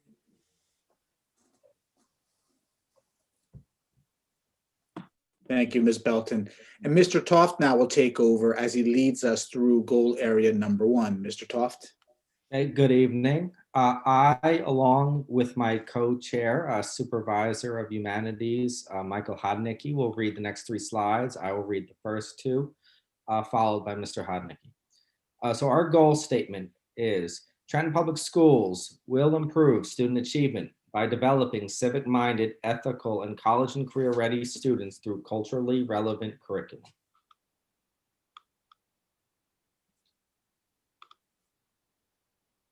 So out of that goal statement came 6 objectives. First is to ensure all students have the foundational reading skills necessary to read and understand a grade appropriate text by the end of 2nd grade. Objective 2, enhance the curriculum, instruction, assessment, and the programming to meet the needs of diverse learners. Objective 3, improve instructional programs to ensure students are college and/or career ready by graduation. Objective 4, afford all students equitable access to advanced programs and mandated service. Objective 5, improve student daily attendance. And objective 6, provide students with disabilities high-quality, multi-tiered instruction and systems of support to ensure they receive the services they deserve in the least restrictive environment.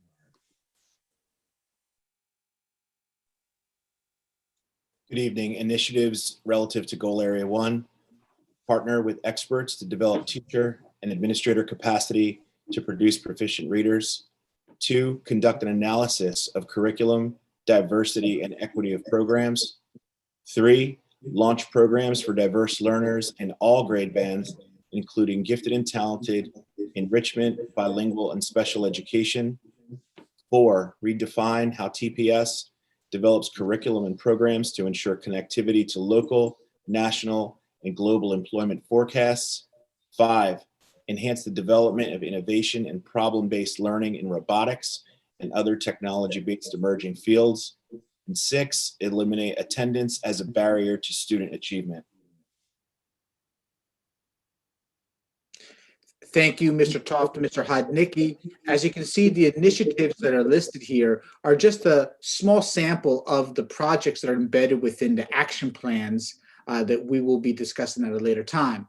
But we just wanted to give you an overview of Goal Area 1, student achievement. You heard the objectives and the initiatives, and the meat and potatoes stuff is what Mr. Adams was talking about, were those action plans that detail the steps to make us, to take us to realize these different objectives and initiatives. So next, I would like to bring on our team for parents and community partnerships and parent partnership engagement.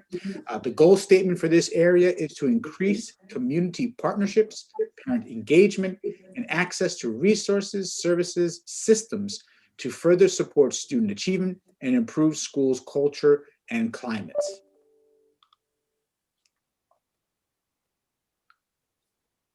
Ms. Belton.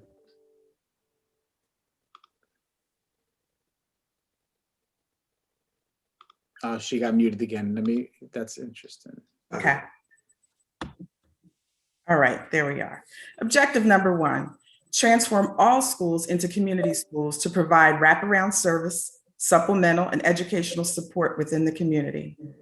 Objective number 2, assess current, expand existing, and establish new community partnerships with stakeholders to provide additional support for educational services. And objective number 3, create systems and guides for parents and community to have access to programs, timely communication updates, and staff support. Excellent. And now we'll have Mr. Ortiz and Ms. Crease talk us through our initiatives, and just make sure they are both unmuted. Mr. Ortiz? Yes, can you hear me?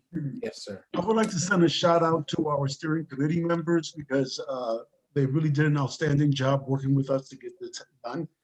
Carol Bergen, Elaine Muchinsky, Eris Tunstall, Heather Sorge, Janice Williams, Jeannie Wilkes, Joanne Healy, Matthew Coordinator, Nadine Singh, Crystal Dias, Olivia Martinez, Corrine Grooms, Monica Carmichael, and Zebby Belton. To the team, sincere thank you. Establish a community school. That was one of our major goals. We had a lot of discussion about that. What does that mean? We want to put community schools, we're going to start year 1 with 1 in each ward. But for 1 second, just take a minute to look what a community school would look like. It would be a place where students and parents could walk in, get all the services they need in one place. They could get, if they're bilingual, they could get their bilingual services, special ed, gifted and talented. They could get a vision screening. They could get a dental screening. They could get a health screening. Those are part of the services that are provided by community schools. And that's why we think that it's so important that we convert our schools so that students have a holistic approach to providing support to students, as well as to the parents and the community. And this is done by engaging all of the resources that exist in the community, like our partners, nonprofit foundations, businesses, and other agencies.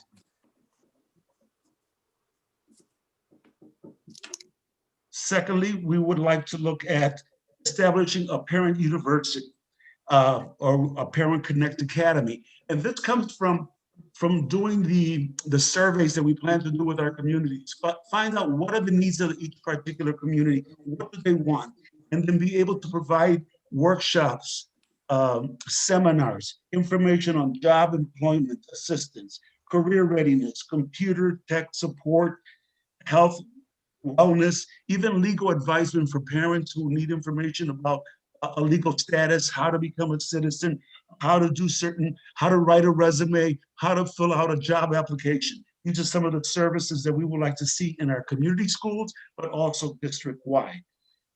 We have a lot of partners in our district, and some schools have more than others. So what we want to do is create a system, and Denise will take you through our third goal, which is to establish a formal process. Denise, could you walk us through that for a minute? Absolutely. Thank you, Mr. Ortiz. So as Mr. Ortiz stated, we would like to create an online process for establishing and approving new partnerships for schools. A step-by-step guide will be made available to help monitor and connect schools to new programs, volunteer opportunities, mentorship, student practicums, and donation connections. Part of this process, we will include a community partnership icon button that will be made available on the district homepage. So with a click of a button, this icon will directly connect the user to a short survey or application to share more information regarding any potential partnerships. Once that application or survey is submitted, it will directly be sent to the appropriate school or department leader to initiate contact with an organization to make the process seamless and easier for community connections to happen for our school district. Thank you, Denise. But in order to do this, what's most important is how do we get the message out to our families? How do we communicate with our families? We have to come up with a way to improve communication with our parents and our community and our stakeholders. Let's take a look at our website. We're looking to revamp it, to make it more exciting, to make it easier to navigate. We're looking to reinstall and maintain our channel 19. Also looking to continue our programming with the radio broadcast with Mr. Tuhart on Tuesdays to invite parents to be able to get on and ask questions as we provide information to our communities. We'd like to create a district level support desk that will allow parents to call in to ask for information, and we will make sure that they get a response within 24 hours. We're looking to provide parent liaisons at all our schools so that parents have a direct connection to the schools.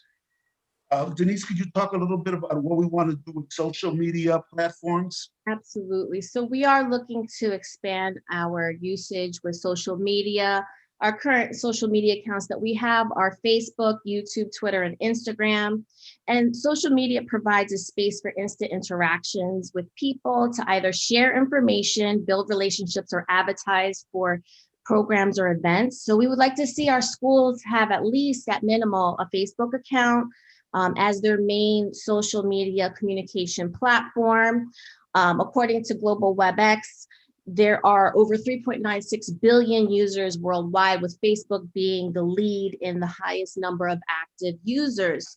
So in order to support our school media page managers, we would like to offer professional development and training to help our schools navigate better and how to connecting for more users and to increase traffic to our district website. So using social media as just a guide for parents to be redirected to our school website.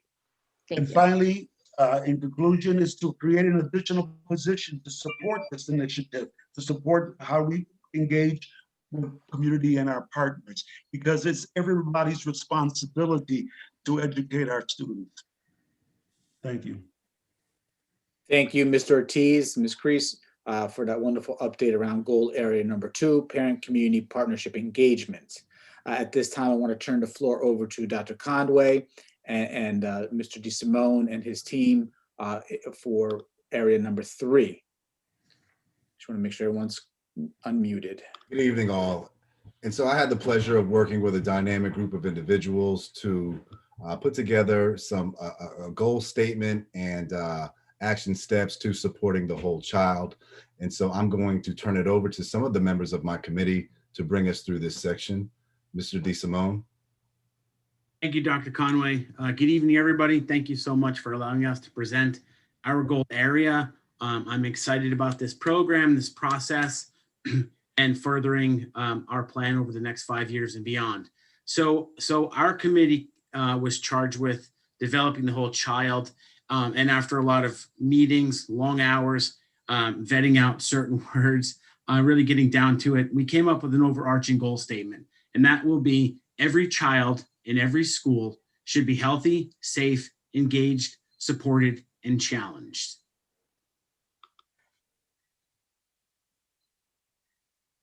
Okay, so when we decided to take a look at our objectives, these are the objectives that we came up with in developing the whole child. To reinforce the health, well-being, and self-esteem of each student within the district.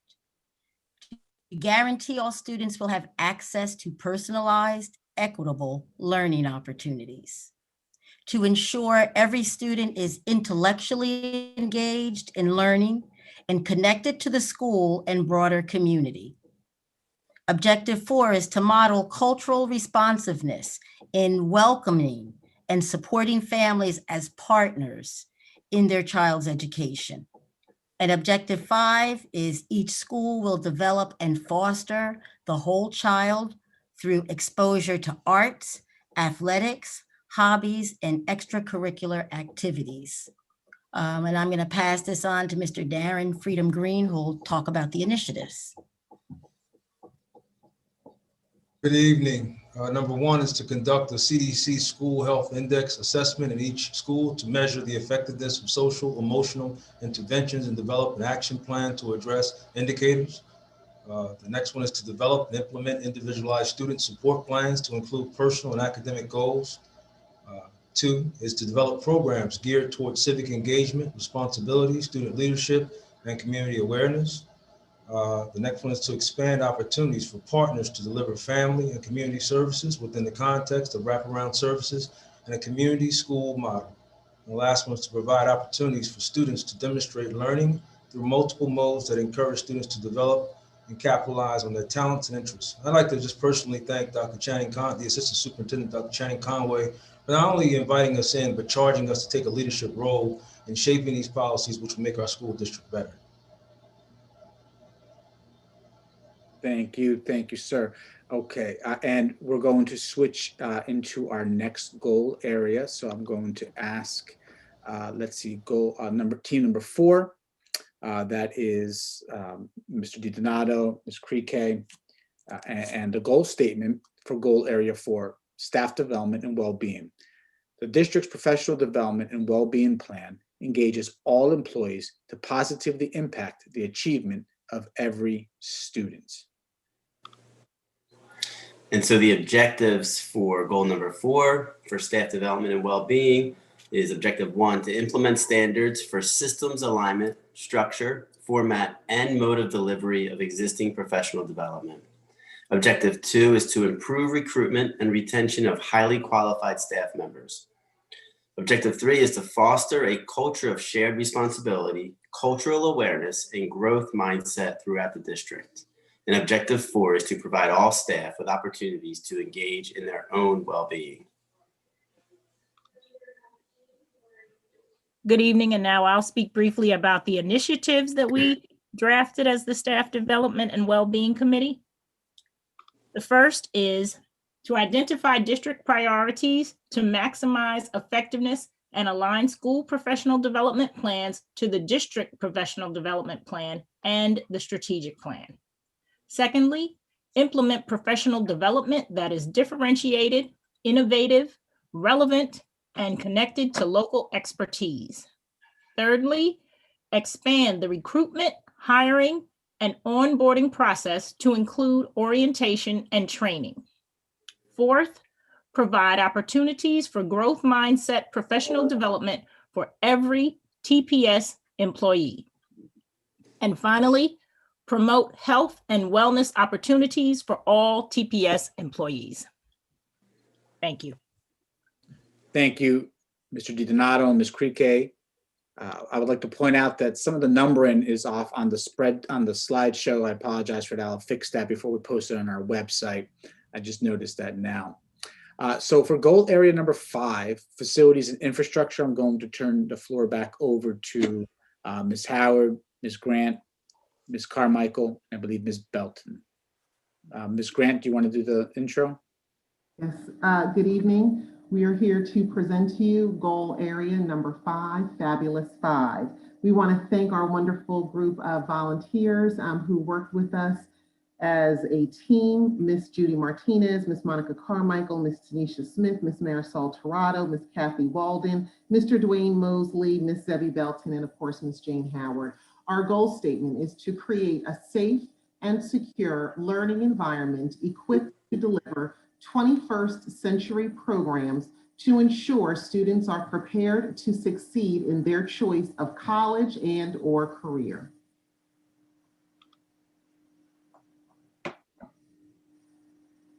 Objective number 1, ensure that all schools and classrooms have HVAC temperature controls that include air conditioning and fully functioning windows to support student learning. As you are aware, we started this objective in December, I believe, when we had an environmental specialist come in and really look at our air quality and our airflow. So we believe that this objective will probably be completed early on next school year. Objective number 2, increase the district capacity to maintain its aging facilities. Objective number 3, establish community advocacy in the building of new facilities. Objective number 4, maximize the use of existing buildings. Objective number 5, establish a district-wide safety and security badge system for students and staff members. Objective 6, collaborate with the City of Trenton to establish safe school zones that include student arrival, dismissal, traffic flow, crossing guards, and signage.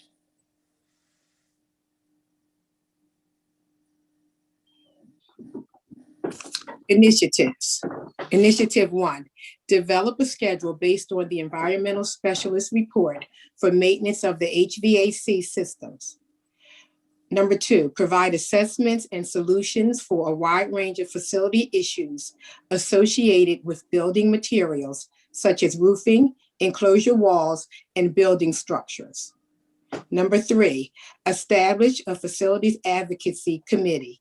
Recruit members of school community, parents, students, community members, teachers, administrators, and support staff. 4, work with a demographer to ensure that the district is maximizing building usage to include all programs. 5, review current student ID badge system and badge system needs for secondary schools. Develop a timeline for full district implementation. 6, inventory existing conditions, barriers, and opportunities in the school neighborhood to establish safe school zones. Thank you. Thank you, Fabulous 5. What an excellent presentation. Mr. Adams. And, you know, I'm gonna, before I turn it over to Mr. Yano to wrap it all up, I'm gonna talk about next steps. Where do we go from here, right? A lot of work. We started a journey back in January of 2020, and here we are on March 22nd. And the groups of folks who put their heads together did some fantastic stuff, and now it's in the hands of the board. Next step, the first step to make this thing happen is for the board, hopefully this evening, will take a take a formal approval of the strategic plan. And if that happens, then the superintendent and the Board of Education need to take a look at the action plans that were developed for year 1 concur, nod your head and say, let's go forward. And then your first year will start July 1 and you guys are off and running. And then every year at budget cycle, that's the time to take a look at the next year, year 2 in this case, and make sure you've put meat to the bones, taking those tentative year 2 plans, put true comprehensive fidelity against it so that your BA has a plan to resource it. And then the next year, July 1, you kick off year 2. And then you do that every year until you complete this 5-year plan. And the key from a big picture perspective, and New Jersey school boards will tell you, it's periodic ongoing updates to your board and community to keep everybody in the loop on how we're progressing so that the strategic plan doesn't become something that sits on the shelf and collect dust.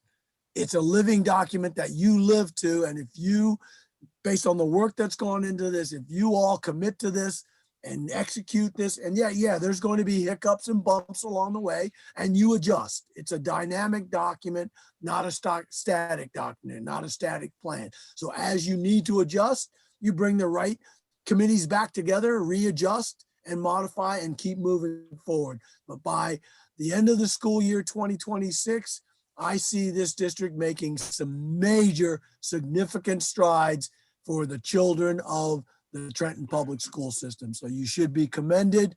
I'm telling you, you've impressed the heck out of me through this whole process. And so thank you for giving us, New Jersey school boards, the opportunity to be a part of this, to help you with it.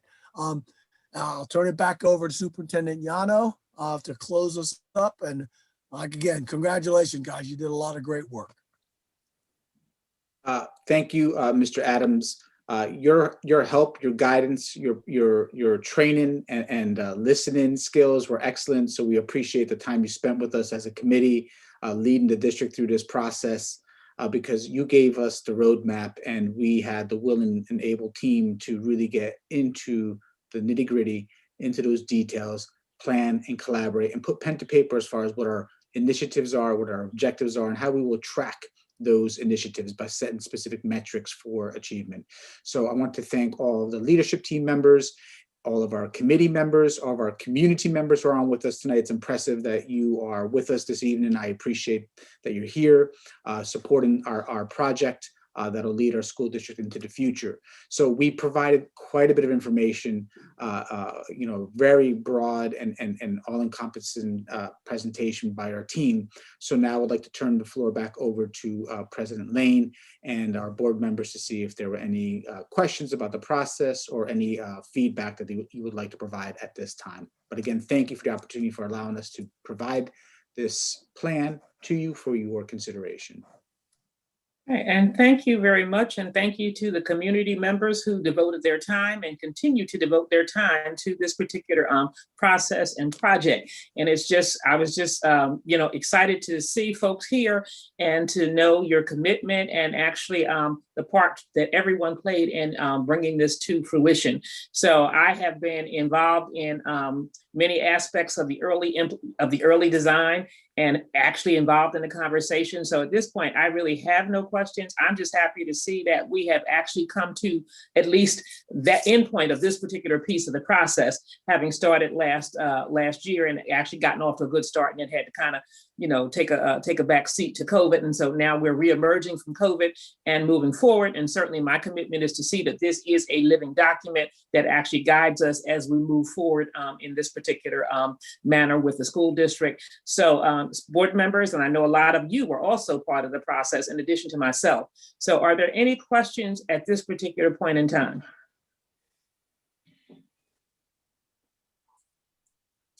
Really happy to see the strategic plan come to fruition.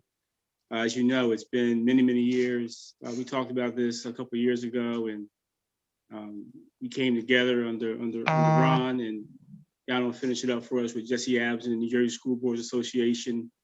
And I'm happy to see that the core of the plan is actually in our budget for next year. As you can see in the budget presentation, those 5 core areas. And so I'm happy to see that we're beginning to put this in place and in motion. It's very exciting. This is an exciting time for the city of Trenton and for our board and for all of our partners and for our students and our teachers and everyone that's involved with our district. And so I'm looking forward to and excited about the future here in the city of Trenton with the board and our school district as we move forward with our 5-year strategic plan. We haven't had one since I've been on the board to this level. And so very happy and excited about the opportunity that this presents, not only to the board as board members, but also to our community. So thank you so much for all the work, hard work that's going into producing this effort. Thank you so much. Okay, thank you. Any other board members? Okay, seeing none, I certainly again want to say thank you, and we will just continue with our board agenda. And again, everyone here, we truly appreciate all the time and effort you put into the process. At this time, we're going to move into public participation, and we certainly appreciate your patience tonight as we've gone through a number of presentations, but all very important to the future of the district. So again, thank you. And so before we start public participation, just an advisory. And here's the advisory. The Trenton Public School District welcomes the attendance and comments from all members of the public at its meetings. This public comment period is your time to be heard on any school or school district issue that a member of the public feels may be of concern to the residents of the school district. Each person who signed up to comment will have 5 minutes. You'll be notified when your 5 minutes are up. You cannot yield your time to another person. When it is your turn to speak, please address all of your comments to the board president. Please conduct yourself in a respectful and courteous manner. For anyone whose comments or actions either harass, intimidate, or threaten the safety of any person, we will provide you with a warning or immediately end your comment time. Also, if you curse, use vulgar language, or make personal attacks, we will provide you with a warning or end your comment time. Comments that adhere to these guidelines will not be interrupted. Also, we ask that members of the public not interrupt the speaker during their public comment. If you have any questions, please ask your questions during your 5-minute comment period. After the public comment period is closed, the board superintendent or designee will address your questions to the extent provided by law. So with that said, I just have one additional note. So tonight, there are a large number of persons that have actually signed up to speak. As a matter of fact, I believe there are 16. So if there is any way for you, the speakers, to condense your remarks, it would be greatly appreciated because that will allow others the opportunity to speak. Technically, our time frame is 60 minutes on the agenda. However, with 16 speakers, that amounts to 80 minutes. So again, we're just asking you if you can condense your remarks, that would be appreciated. And so with that said, we'll actually get started. And hopefully we'll be able to get everyone in who wanted to actually share something tonight. All right, so at this particular time, I have been informed that Dawn Hallen was our first speaker, and she has indicated she will not be speaking tonight. Our next speaker is Marlena Ventura.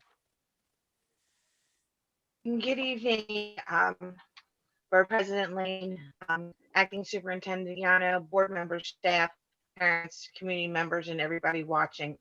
My name is Marlena Ventura, and I am a kindergarten teacher at Columbus Elementary School, and am the second vice president for the Trenton Education Association. The reason why I asked to speak tonight is because of my concern with reopening. There are many reasons why we should not reopen on May 3rd, but I'm going to talk about one reason: the lack of forethought the district has shown. What do you mean lack of forethought? I mean, you guys got us plexiglass, you put stickers up about washing hands, you got us state of the line air purifiers, you even got us an isolation room for those that are sick. What possibly lack of forethought could I be talking about? But there's a couple of blaring ones, including the fact that we have no substitute teachers. While I'm going back fully vaccinated for both the flu and COVID-19, my immune system has not had to deal with the common cold for over a year. As I said a few seconds ago, I am a kindergarten teacher, and teaching in my room, even with less students, more cleaning, it is still like teaching in a petri dish. While young children do not spread COVID as quickly as older children, they do spread the common cold. What happens if I get sick? What happens if another virus other than COVID goes through our building and 4 or 5 or 6 of my teachers and coworkers get it? What happens to those classes? We now have 50 or 60 kids now in the building without anybody teaching them, without anybody supervising them, because you can no longer split kids into classes. You know, even if we do decide to outsource to source for teachers and can possibly get them, we won't get subs because the subs we used to have are now working in other districts and getting paid anywhere between $200 and $250 a day, which we don't do here in Trenton. Another lack of forethought is we are just a little more than a month out from the start of school, and I as a teacher have no clue what hybrid learning. Now, while the reopening plan on page 38 and 39 does say what is expected of teachers, as sort of TEA, know for a fact that we have not agreed to teach virtually and in person at the same time, like the plan does imply. And since you have not negotiated what hybrid teaching is going to look like, I can only assume that, yes, I'm going to be teaching 4 days in person, 1 day virtually. But what happens to the children who are at home? What happens to the kids who stay remote? What happens? Who's teaching? How are they learning when we don't even have a plan in place to what that learning looks like? You know, and also, what's going to happen with our teachers with 504s? What are going to happen to those kids? Parents need to know this, and we need to know this. And if you're going to switch kids for kids who stay remote, who's going to give them grades? And is that really fair for our students who really do need consistency? Lastly, no one has thought of that going back. Is it really worth it? We will be going back for exactly 6 weeks. That means we'll have two courts of 12 meetings with the kids. And that's it. And really, truth be told, there will be no academic learning going on because as a kindergarten teacher, this will be their first time in a school building. So I will have to teach them how to go to the bathroom during COVID, how to wash their hands in COVID, how to walk in a line in COVID, how to do a fire drill in COVID. And yes, it will take 6 weeks because in a normal year, it takes us 6 weeks to teach them those protocols and routines to get them ready for school. So there will be no academic learning going on, at least in the lower grades. And to really, because I'm on a roll right now, when I started doing the math, I currently teach virtually from 8 a.m. to 1:10, whole school with my kids, minus my lunch, minus my prep. And then after 1:10, I do small group learning and I do other stuff with the kids, but not necessarily in whole group. If I go back, my kids lose time because we're no longer in school at 8 o'clock. They come to school at 8:45. So we've lost that block there. That they leave at 1, not 1:10. So we lost 10 minutes there. Ms. Ventura, and what you're not forgetting, I'm almost done, is that we have to eat breakfast. And that's another 15 minutes of time there. So we're losing somewhere in the vicinity of about an hour of instructional time. So my really question to the board is, why are we trying to open now? Are we doing it for the good of the kids, or are we doing it for the political optics that it brings? If it's for the good of the kids, don't you think more forethought needs to be put into our reopening plan? Thank you. Thank you, Ms. Ventura. Okay, we're going to move to the next speaker. The next speaker is Mr. John Forte or Fort. Mr. Fort. Oh, there we go. Unmute yourself if you can.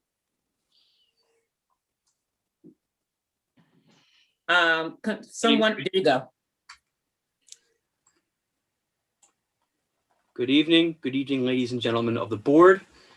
I'm a teacher at Trenton Central High School and a member of TEA. I want to speak to you tonight about the challenges, concerns, and rising anxiety that students, families, and teachers are facing as we get closer to the possibility of a return to in-person learning. When asked to express their thoughts about the district's plan to return to in-person learning, my students overwhelmingly opposed the decision. I want to share my thoughts and my students' thoughts, which I believe are more important. First, some context that was not mentioned tonight. On NJ.com today, one headline read, New Jersey reports 28 COVID deaths, 2,608 cases as state leads nation in new positive tests. Also today on NJ.com, With New Jersey COVID cases rising again, don't expect more restrictions to be lifted soon, Murphy says. Yet this went unnoticed today. I want to provide a little bit of context on what's at stake in the plan to reopen urban schools across the country. A University of Southern California study called Understanding Coronavirus in America highlighted the racial disparities of education during the pandemic. Only 18% of Black parents and 22% of Latinx parents preferred to send their children back to in-person schooling full-time in this survey. This is compared to 45% of white parents. Over 50% of Black and Latinx parents prefer to keep their children in remote learning. Simply put, Black and Latinx parents do not trust school officials and the conditions of urban school buildings to successfully carry out health and safety protocols. While some of our students might be falling behind, we should remember that our Black and Latinx students are predominantly children of essential workers who have been the most challenged by this crisis. At its core, it's an issue of racial inequity that we cannot ignore. The racial wealth gap, racist police violence, and COVID-19 racial disparities have been exacerbated by the ongoing crisis, and these inequities will not simply end by deciding to return to in-person learning. Our government and its commitment to free market solutions rather than robust state intervention has failed to adequately address this public health crisis in urban areas that lack the necessary public health infrastructure due to systemic racism and inadequate public investment. Now I want to jump to a few of my students' responses. In my first block class, which is an honors class of juniors, 100% of my students opposed returning to in-person learning. Here are a couple responses. One student said, "Not everyone has the vaccine and things are just moving too fast. Everyone is remote and safe at home as of right now. So until the pandemic calms down, I don't really understand why the rush to go back to school so soon." A second student said, "I don't think it's really safe to go back to school. Even if you do wear masks and have the teachers behind some type of plastic, it'll be useless. How will we really get help when we need it? The teacher probably won't go near any of the students, so all they can do is just teach the lesson and hope you'll do good. At least in online learning, you have breakout rooms, recorded sessions, and you could rewatch. Even if they're not going to do this type of safety measure, why would I risk going anyways? Let's just say we wear a mask, or we're supposed to. Really now? You don't actually expect us rebellious teenagers to follow the rule 100%, right?" I need to remind you, you have 1 minute left. Okay. I'm going to jump to my second block class, which had 66% of students opposing in block learning. It's an inclusion class. One student said we should go back because not everybody can learn through a screen. Yet our students don't know what hybrid learning will look like, and she doesn't realize she'll still be behind a computer. A second student said, "I don't think we should go back because the virus is not all the way gone." My third block class of all sophomores, 100% of students opposed returning. One student said, "I think it's really stupid because we will basically do the same thing we're doing at home, just in person, and not everyone has the vaccine." Another student said, "We should wait a little bit more." So I just want to reiterate, NJ is not out of the clear with COVID. We are leading the nation in new cases, and Murphy does not plan to lift any more restrictions. The racial disparities of COVID-19 are clear. I think this board has a responsibility not to exacerbate those and to actively work to make sure those are checked. And I think that right now, Trenton families have been failed by the government at every level. And now teachers are being asked to pick up the slack. The district plans are woefully inadequate and have many holes and leave many questions unanswered. This is a burden that teachers are simply not equipped to handle. I just want to conclude and say, masks are disposable. Teachers, students, and parents aren't. Thank you. Okay, thank you. All right, moving right along. Thank you, Mr. Fort. Ms. Carol Feldman. Hey.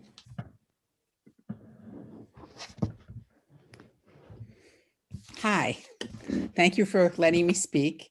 Absolutely. I am the founder and executive director of Shine and Inspire. And I'm not sure if it's a nonprofit that many of you are familiar with, but we've been working very closely with some of the Trenton schools for the last 2 years. Our mission is to help people who need help while inspiring them to pay it forward. Someone's been homeless and they finally found a place to live, but they can't afford a bed or a lamp or linens. They can come to us and say, will you help?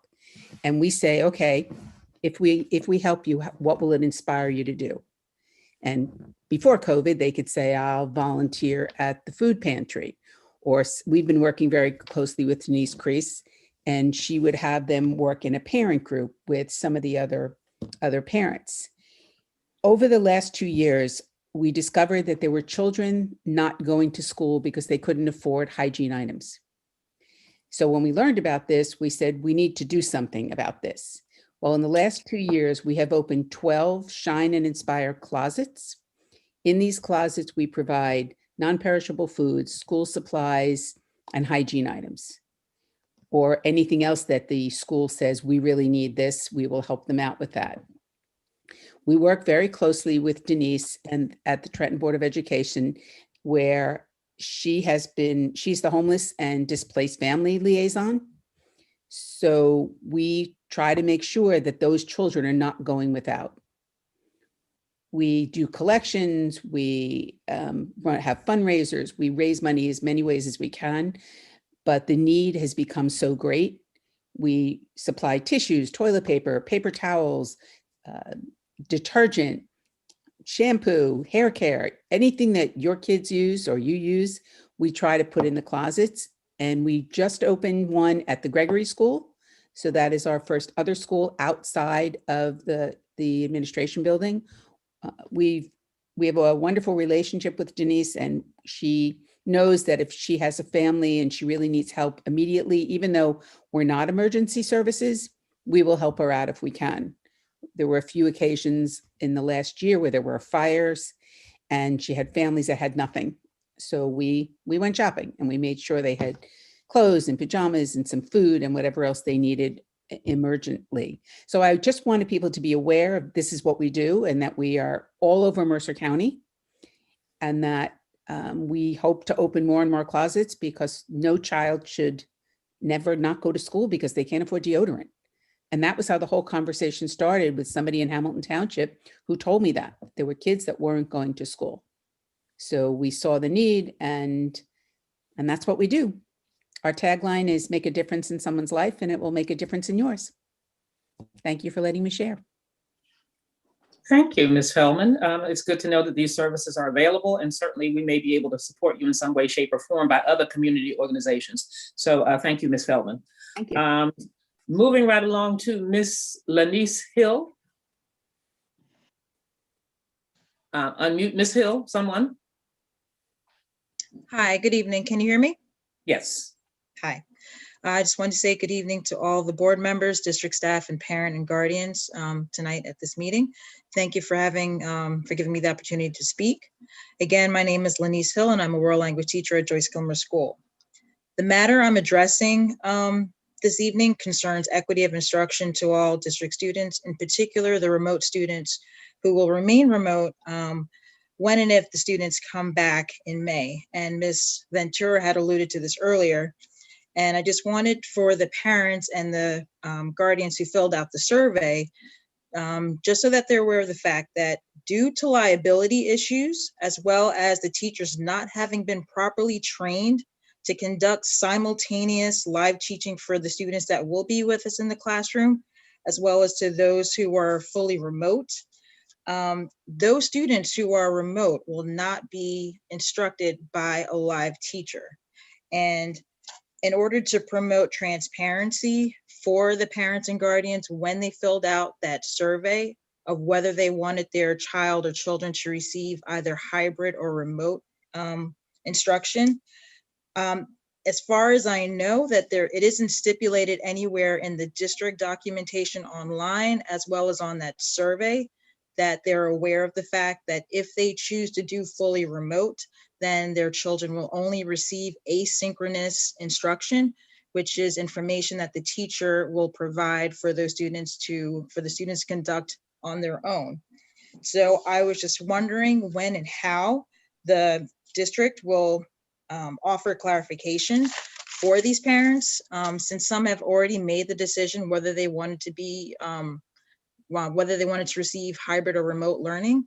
And will the district provide an updated survey as well as new information on the district website so that this form can be revised to address this concern?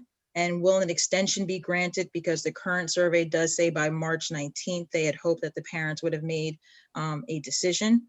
But in light of this new information, will they be given opportunity to revise their decision and resubmit their survey again? Thank you for the opportunity to speak. I'm sorry, just one more thing with attendance.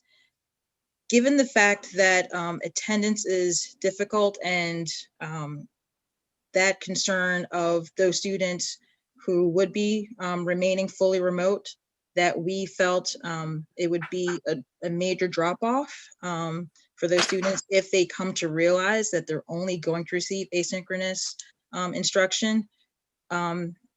TEA, teachers, the staff, we just feel like this would do a great disservice to the students. And since attendance is a major issue of concern, that the decision that if parents or guardians decide to do fully remote instruction, that they need to be aware of this fact. And so we're just, concerned about what the attendance rates would possibly be after May 19th.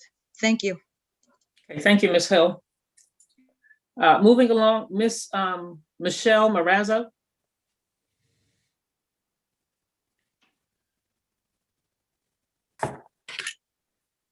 Good evening, board members and Acting Superintendent Yano. I'm here to speak about concerns of the TEA members from Parker School, actually. They are concerned to return to the school building, but unlike many of the teachers speaking tonight, not because of COVID concerns, but rather because of the poor climate and culture that exists in their building. This climate and culture has been developing as teachers continue to work under hostile working conditions created by their administration.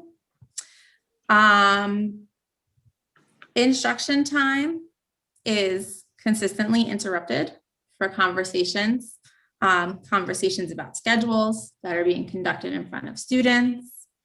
Meetings to discuss time spent on Lexia is being scheduled during instruction time instead of during afternoons, which is in direct violation of the schedule that was sent out earlier in the year by our acting superintendent. Students are being distracted during walkthroughs by administration, who can be seen on their cameras talking on their phones.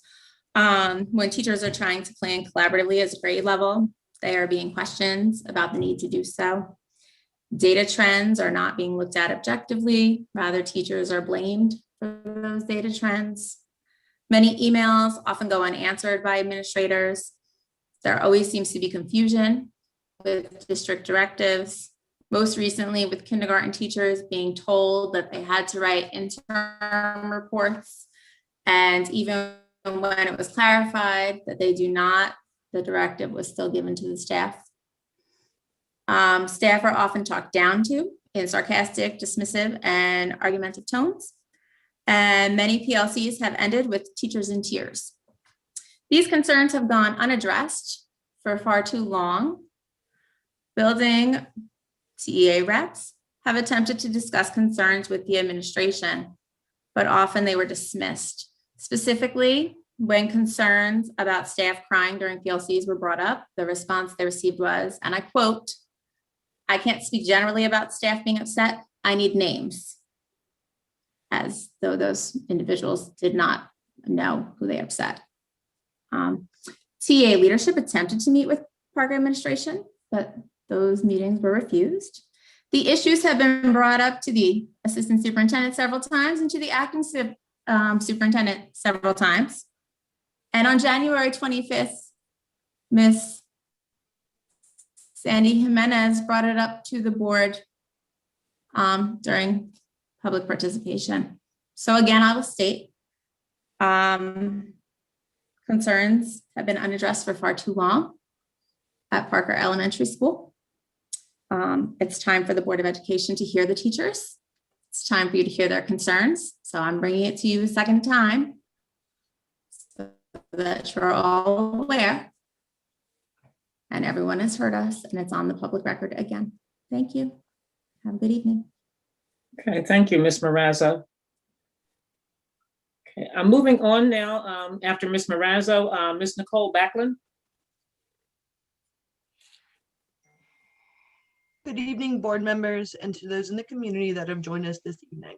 My name is Nicole Backlund. I've been an art teacher in the district since 2009, and this is the first time that I have felt moved enough to speak at a board meeting. Tonight, I am here to address the unanswered questions that exist and are still lingering as the May 3rd reopening approaches. These questions have been asked multiple times by multiple people across the district and have yet to be answered with certainty and with confidence. Money was spent on PPE and plexiglass was installed. Signs have been posted and wellness rooms set up and more. That's great. None of these precautions mean anything until the questions and concerns teachers have been asking since school was closed just over a year ago have been answered. Let me remind you, these worries and fears come from the individuals that see our students daily and won't have the luxury of closing an office door to work alone all day. Teachers don't ever have that option.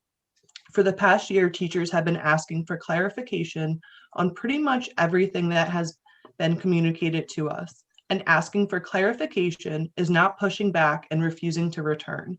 We are simply pointing out the holes that need to be fixed and looking out for the safety of our students and the safety of ourselves. We have been asking questions like, if a teacher has an approved 504 to work from home, who supervises the students who select to return in person? Have substitutes been secured in anticipation of teachers taking off and neighboring districts increasing their subpay? Neighboring districts have also answered the questions. Teachers want to know how to handle lesson delivery. How do we successfully teach students in person and virtually since the trial conducted was an epic failure? We have questions about students and staff safely moving in the hallways between classes and what that looks like at the various grade levels. There are questions about the bathroom cleanliness for students and staff. There are worries about students eating maskless breakfast in classrooms together and how that takes away time from instruction. There are concerns about getting staff and students through temperature checks and signing in daily in a timely fashion. Will teachers be held to bell instruction for all the different time delays that are surely going to take place? What happens if a staff member tests positive and needs to stay home but is able to teach virtually still? What happens if a staff member feels okay but arrives to school and has a fever? How will we address students who refuse to properly wear masks or wear them at all? Has there been any thought given to our disabled students who wear diapers, drool, fight back, and display other concerning behaviors? Trust me, there are other fears too. Teachers who are floating room to room, rooms and teachers' spaces being cleaned between classes, fights breaking out, and students just wanting more than we can give them given the social distancing restrictions. Unanswered questions. These are just a few of the many unanswered questions that have been brought up for a year. You can give the football team uniforms and equipment so they look shiny and intimidating, but if you don't teach them the plays, if you don't anticipate the offense, how do you expect your defense to win? In the end, the players, the teachers will be the ones blamed by the people in the stands, the parents and community, if the play isn't executed smoothly. You can't win or trick us with shiny PPE and plexiglass. You need to work on your play and answer the questions. Thank you. Okay, thank you, Ms. Backlund. Let's move on now to Ms. Shanika Dixon Glaze.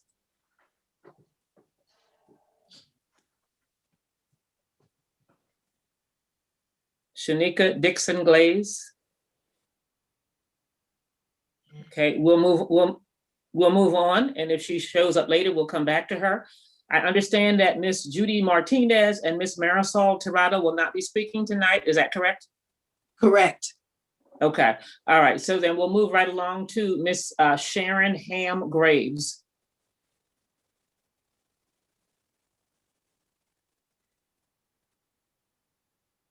I see Ms. Graves. Could somebody unmute her? There we go. Hi.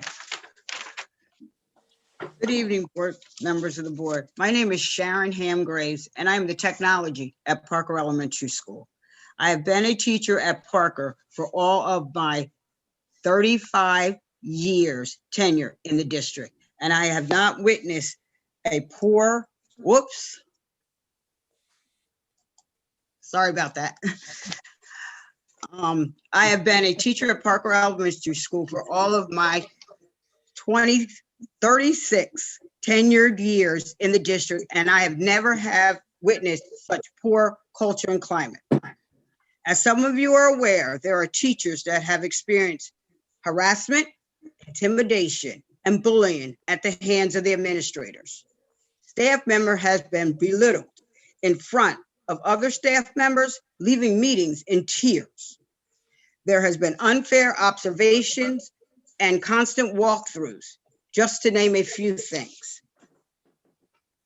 In the pandemic, not only students were not to be held harmless, but staff as well. Sadly, this is not the case at Parker. People are afraid to speak out against administrators. They are fearful of retaliation, which has happened to other staff members. They are fearful of the backlash. They are fearful of their poor observation scores. Nobody should have to experience this in a workplace. There are teachers that are going through some many personal issues, yet there is no care or compassion for these dedicated staff members who show up daily to ensure these children are still learning in this unprecedented situation.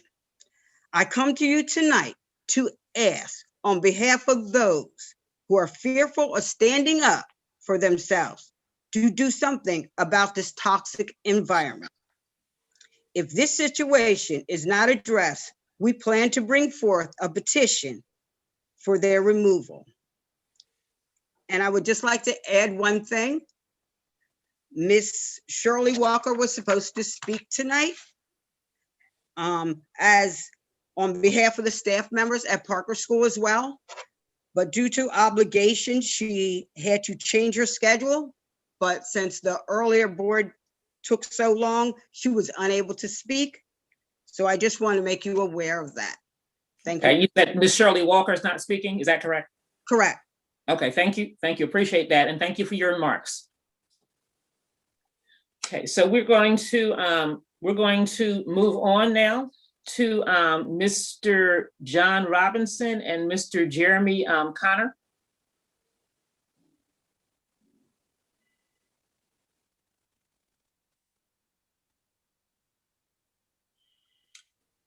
I don't see them. Are they there?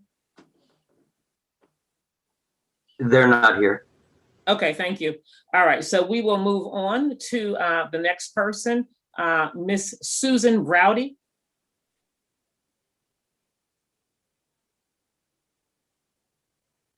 Okay, there she is. Good evening, everybody. Thank you for letting me speak this evening. I just briefly have some of the same concerns as Marlena Ventura. I just want to preface this by saying that I teach kindergarten and I would love nothing more than to see my kids in person. We haven't been able to have any holiday celebrations, birthday celebrations, arts and crafts projects that we normally do that the kids engage in and enjoy to enhance our lesson plans. But my concerns going back on May 3rd are that we only have 6 weeks of school once May 3rd starts. And I also am concerned of the loss of instruction time that I'll have with my students due to the routines that I'll have to set with them. You know, as kindergartners, they normally have to get the routines in order, and it takes a while for them just to, you know, get used to the procedures on a normal school year. And seeing that we only have those 6 weeks, it just feels like there'll be a loss of instructional time, which could be more apt to get the students, keep them on the routine they are now, so that we don't lose that instructional time. I'm also concerned about the sub situation. If somebody is not in the school, what happens to those students because of social distancing? We just, you can't just place them and split them the way we sometimes do. And it's not so much the big picture. Like a couple of people have stated, the PPE is in order. There's plastic dividers, spacing of the desks and things, but it's the specifics of day-to-day routines that some things are not either transparent, or we're just not aware of how these things are going to proceed. For example, Mr. Yano had said that the kids will have a breakfast grab and go. So when the children come into the school, how does that look? There's just questions on procedure. So as much as I would love to be able to move around and see the kids and work with them and see the light bulbs going off in person, it's just a concern. I think if we resolved all the kinks and ironed out all the kinks and had everything in place and the questions could be answered more thoroughly, we could hit the ground running in September, and I don't think we would run into some of the issues that we might run into on May 3rd. Thank you very much. Okay, thank you, Ms. Browdy. All right, so that was Ms. Browdy. We'll move on to Mr. Darren Freedom Green.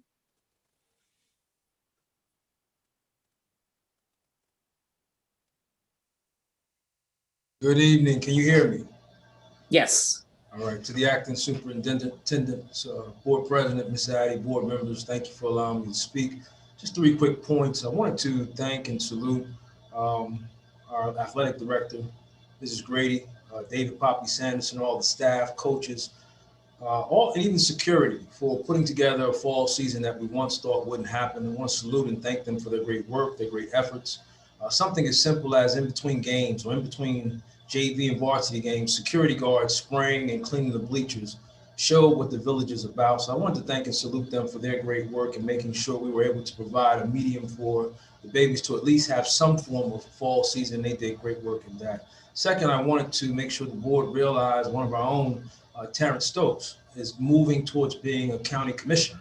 I heard Ms. Jane do an amazing job as always with the budget. She spoke eloquently about the city's not paying its fair share, and the state not paying its fair share. I've always wondered, what is the county's share in terms of making sure the capital city and our school district can move at another level? I think us supporting and getting together behind, I know the board has to do certain things at the political arena where you're not able to move, but I think one of our own at the table, moving and speaking on our plight, our pain, and the issues that we deal with would be an excellent move.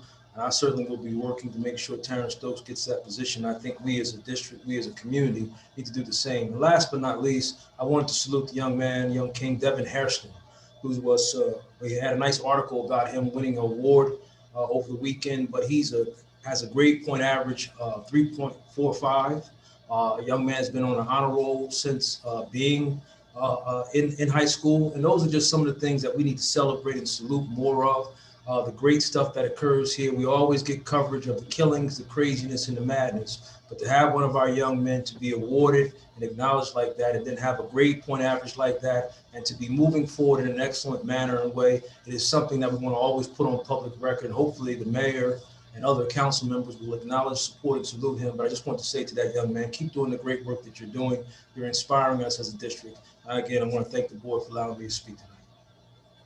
Okay, thank you, Mr. Green, for your comments. And certainly we are happy that the athletic department was able to put on a fall season. Again, our students need to be engaged. And again, thank you for your commentary. Okay, and so let's just move right along to Mr. John Gendon, or Dr. John Gendon. Good evening. board. Before I speak, I just want to make something very clear. Those people that are actually making the decisions, and I'm going to be talking about the reopening, those people that are actually making the decisions are not the people that are on the front line. Those people that have the concerns are the people that are on the front line, and it would behoove you that you listen to us. I'm going to echo a lot of what was already said. So let me start. Hello, my name is Dr. John Ginden. I'm a teacher at Rivera Community Middle School. I am before you tonight to talk once again about the reopenings of the schools. I don't understand the logistics or the rush to reopen our schools when the numbers are still increasing, and even Governor Murphy has put a halt on his plans to relax on the restrictions in the state. I just wanted to mention a few things for you to think about tonight. Has there been a plan put in place to address teacher or staff absences? Where will the students go if there are no substitutes? What if there are 5 or more teachers absent in a building? Can the social distance guidelines be followed? If we do not have alternative plans in place, then this could be a problem. There is also an article from the Center of Infectious Disease Research that claims that there is a variant of COVID-19 called B1351 that both the Pfizer and Moderna vaccines may have limited or no effect on. If that variant makes it into our community, then that could be a huge problem for the health and well-being of everyone. Also, finally, what is the plan for those students who refuse to abide by the rules set forth by the district as well as the CDC? I would hope that the safety of all people would be taken into consideration. Again, I do not know what the rush for schools to open or the reason behind it at the lateness in the school year. Wouldn't it be just better to wait till September, or better yet, until all the concerns are addressed? If all plans and alternatives are not in place and followed, it is not worth the health of one member of our school community, which includes the students, the staff, and the families of the students, to see anyone sick or die.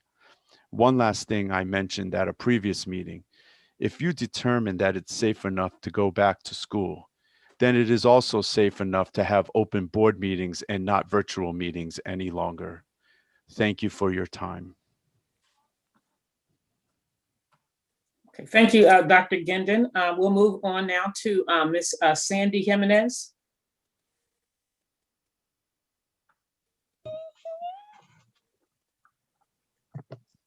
Good evening, board members, acting superintendent, and community members. I'm here tonight to talk about the possible return to schools on May 3rd. We are talking about bringing students in on May 3rd through June 25th, which will equate to 30 school days. We are splitting the students into 2 groups, which means the students will be in building for only 2 days a week for a grand total of 15 days in person with their teacher. With Wednesdays being planned as a virtual day for all and students doing asynchronous work on the other 2 days of the week, students will go from seeing their teacher 5 days a week down to 3 days a week. If we are truly concerned about loss of learning, how is reducing the number of days they see their teacher for the student's best benefit? To take it a step further, those schools who use the second step program to roll out classroom procedures, teach routines and characters, spend the first 2 weeks at the start of every school year just focusing on teaching and practicing classroom and school procedures. Now, with all the new procedures in most of those 15 days focusing only on routines and procedures, I ask, how is that improving learning loss? Everyone is now in a routine. At the last board meeting, board members voted against the redistricting plan as to not disrupt students' routines. But we're going to disrupt that routine just to teach procedures and new routines. What sense does that make? And what about our youngest learners, the kindergarten students who have never been in a classroom? How much learning will they actually be doing? It's wonderful that Trenton Public Schools have partnered with Henry J. Austin to get the staff vaccinated, truly. Sorry, hold on one second. But we have no idea how many of our students' families have been vaccinated. So even being fully vaccinated, you can still carry the virus and spread it to others. None of the students have been vaccinated, 0. Although they may not be affected as adults are, they can carry it to their families as they will now be exposed to so many new people that are outside their bubble. Are 15 days of in-person instruction really worth transmitting the virus to our students' families, which could keep adult members from working, having an income, or heaven forbid, even kill someone? Every time I look online, I see scary new articles about how children are affected by COVID. As a district that touts students first, are the students and their families really being put first in this decision? While we're talking about numbers, let's look at New Jersey's numbers. This past Saturday, March 20th, New Jersey had its largest single-day total of new cases in 2 months. This makes New Jersey #1 in terms of current infections. According to an article on New Jersey 101.5 from this morning, the number of positive tests in the state has risen by 11%, with the new transmission rate being up to 1.08. That means that for every 100 people infected, that they will infect 108 other people. New Jersey's statewide activity also moved up from moderate to high in recent weeks, now that cases have been climbing slightly.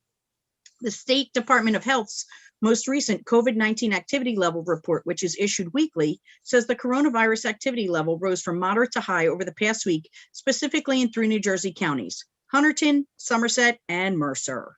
According to the one article, state officials have said school districts in those counties may have to take more serious steps, such as shutting down schools, if a child shows the symptoms of COVID-19. As of March 10th, there were 145 CDC variants of concern in the state, and the variant that started in South Africa, variant B1351, is now definitely present here in New Jersey. I got this information from articles published online both yesterday and today to show the most up-to-date numbers. When we discuss Mercer County, Trenton's numbers are higher than our county neighbors and are higher even than what is documented, as we are a sanctuary city. Our situation is completely unique. Right before this meeting, our closest neighbor in terms of both proximity and infections, Hamilton Township, sent out a letter that 3 elementary schools and 1 middle school all have infections. We understand and know that the governor is putting pressure on districts, including ours, to return to in-person instruction. But we also know that he cannot mandate our return, even with the denial of the extension waiver. It is strictly a district decision, and we should not be coerced to reopen because of political pressure. As the numbers and information are constantly changing, in an article from this morning, in light of Saturday's high numbers of new infections, it was stated that, quote, the surge of variants in New Jersey will delay reopenings, end quote. And another article on 6abc.com from about 5 p.m. tonight, Governor Murphy was quoted as saying, quote, the state will not be doing any more reopenings for some time because of the emerging variants, end quote. In the same article, he cited the numbers from Friday as still being uncomfortably too high.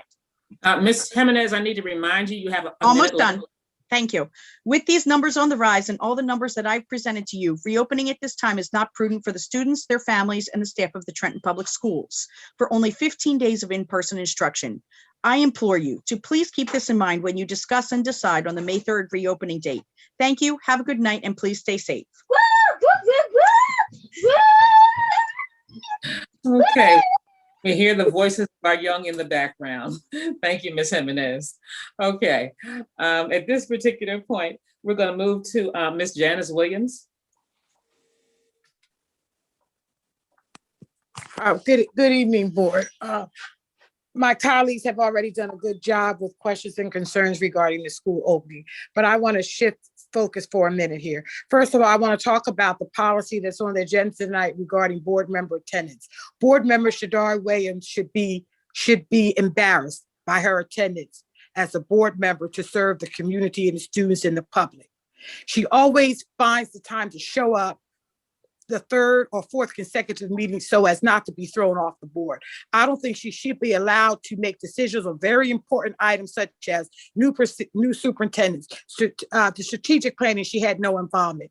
This board needs to step up to the plate, or as a taxpayer, I will be doing a shout out to the community residents to have a petition to have her removed from this board.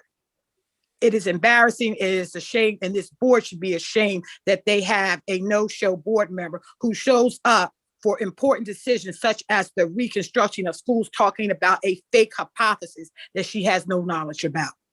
Now, secondly, I want to talk about misleading people who are signing up as community for public comment and commingling with presentations. While I agree that Denise does a fine job with the homelessness, we had several people this meeting and the last month talk about presentations regarding that program. They should contact the board secretary and sign up to speak as presentations regarding the homelessness program.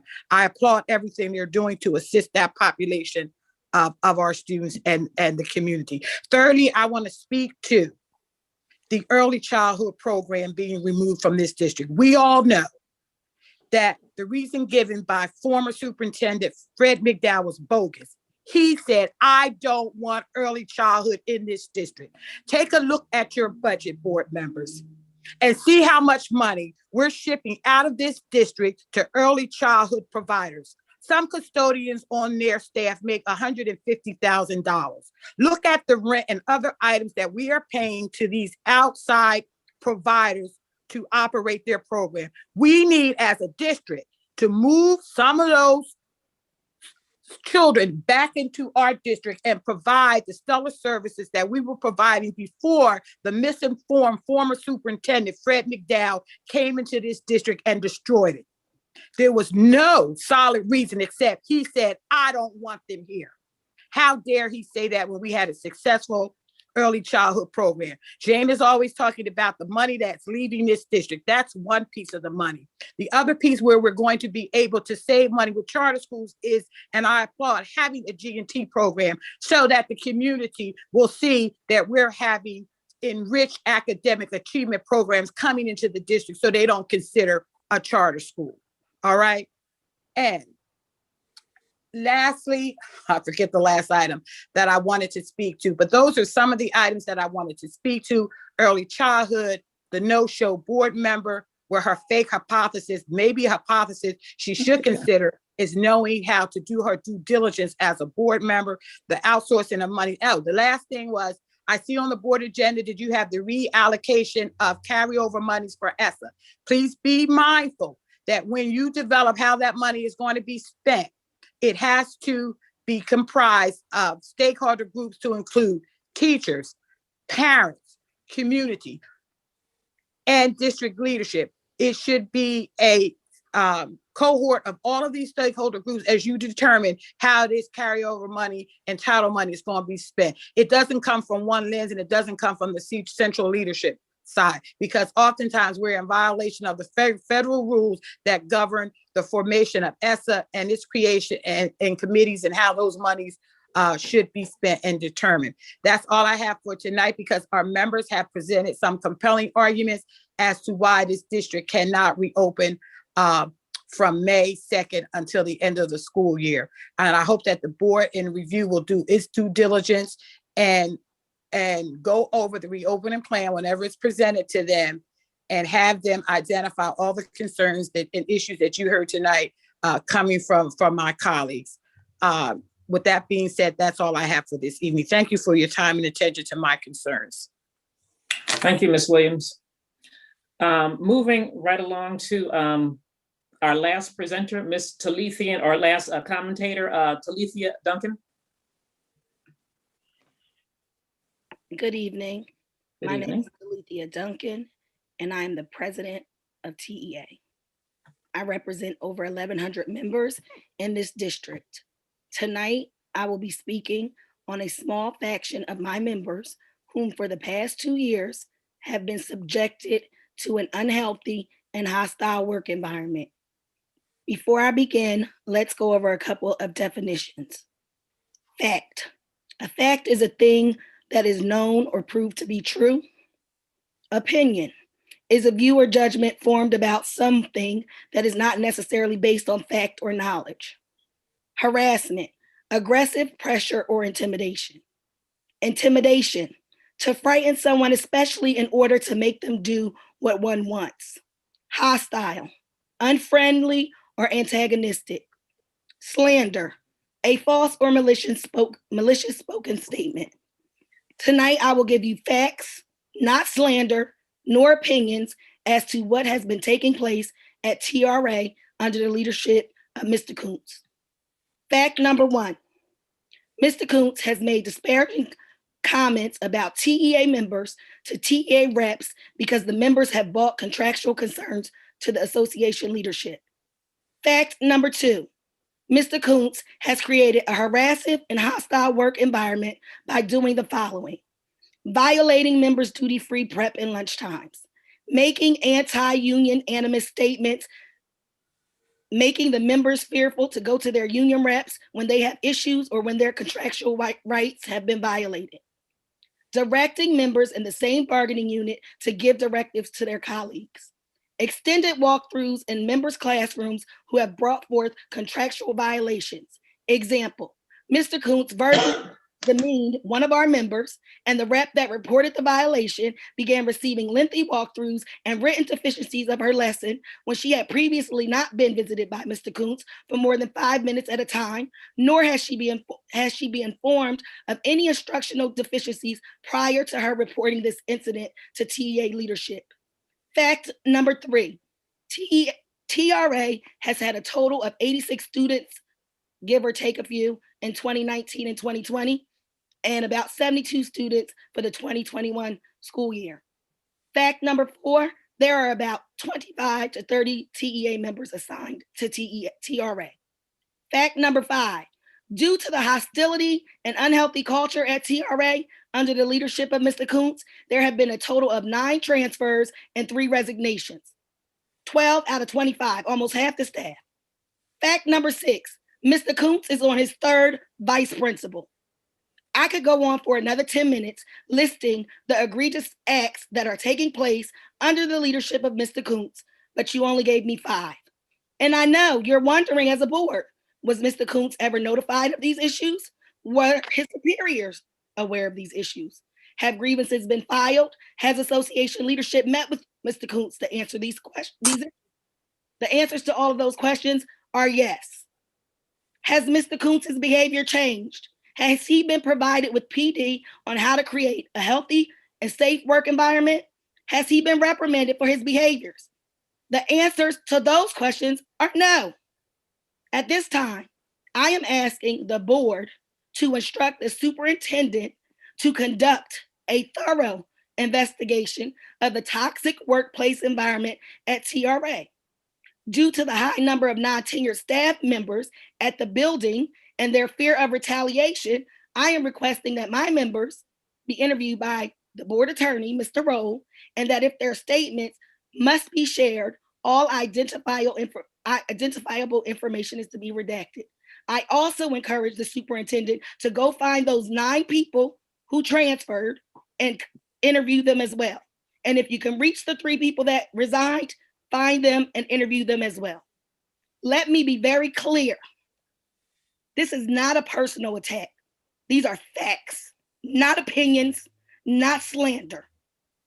My job as the TEA president is to protect my members' rights, and that is what I will continue to do, irrespective of the person or their status. You have a good evening. Thank you. Thank you, Ms. Duncan. Okay, we have actually come to the end of our public participation section. And certainly I want to thank all of the presenters for sharing, well, not presenters, I'm sorry, the participants in public participation for sharing your concerns. And of course, we will again get back to you regarding some of the concerns that were actually stated. The one concern that I can address, and I've heard it a couple times, and so I think I need to say this at this point in time, the board is well aware that if and when the students return to in-person learning, the board will return to in-person board meetings. That's not a question, that's not a doubt, that's not a concern, that's just, as was stated, a fact, that if in fact the students return to school, we will return to in-person board meetings. Again, I just need to say that because I've heard it a couple times, and the plan is already there that is what will happen in terms of the board. So with that being said, we're again completed the public participation section. And so we're ready now for board member comments. And so at this time, board members, if you have any comments, then we're open to hear your commentary. Ms. Lane, I do have a question before you get into commentary. The strategic plan, I would like to ask if you could have someone possibly place an item on the agenda or a resolution to approve the strategic plan, because we did not have it as an item to accept it as the proposal. So I'm wondering if that's something that could be considered this evening. I think that if It's on the board agenda, I believe. it is on the board agenda. Okay, because I did Or not if you can just see. point it out for us, just to be sure. Okay, can you look at,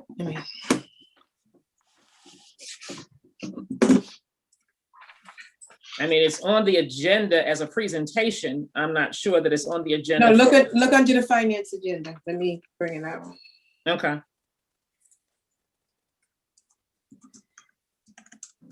I'll bring it up and you can continue.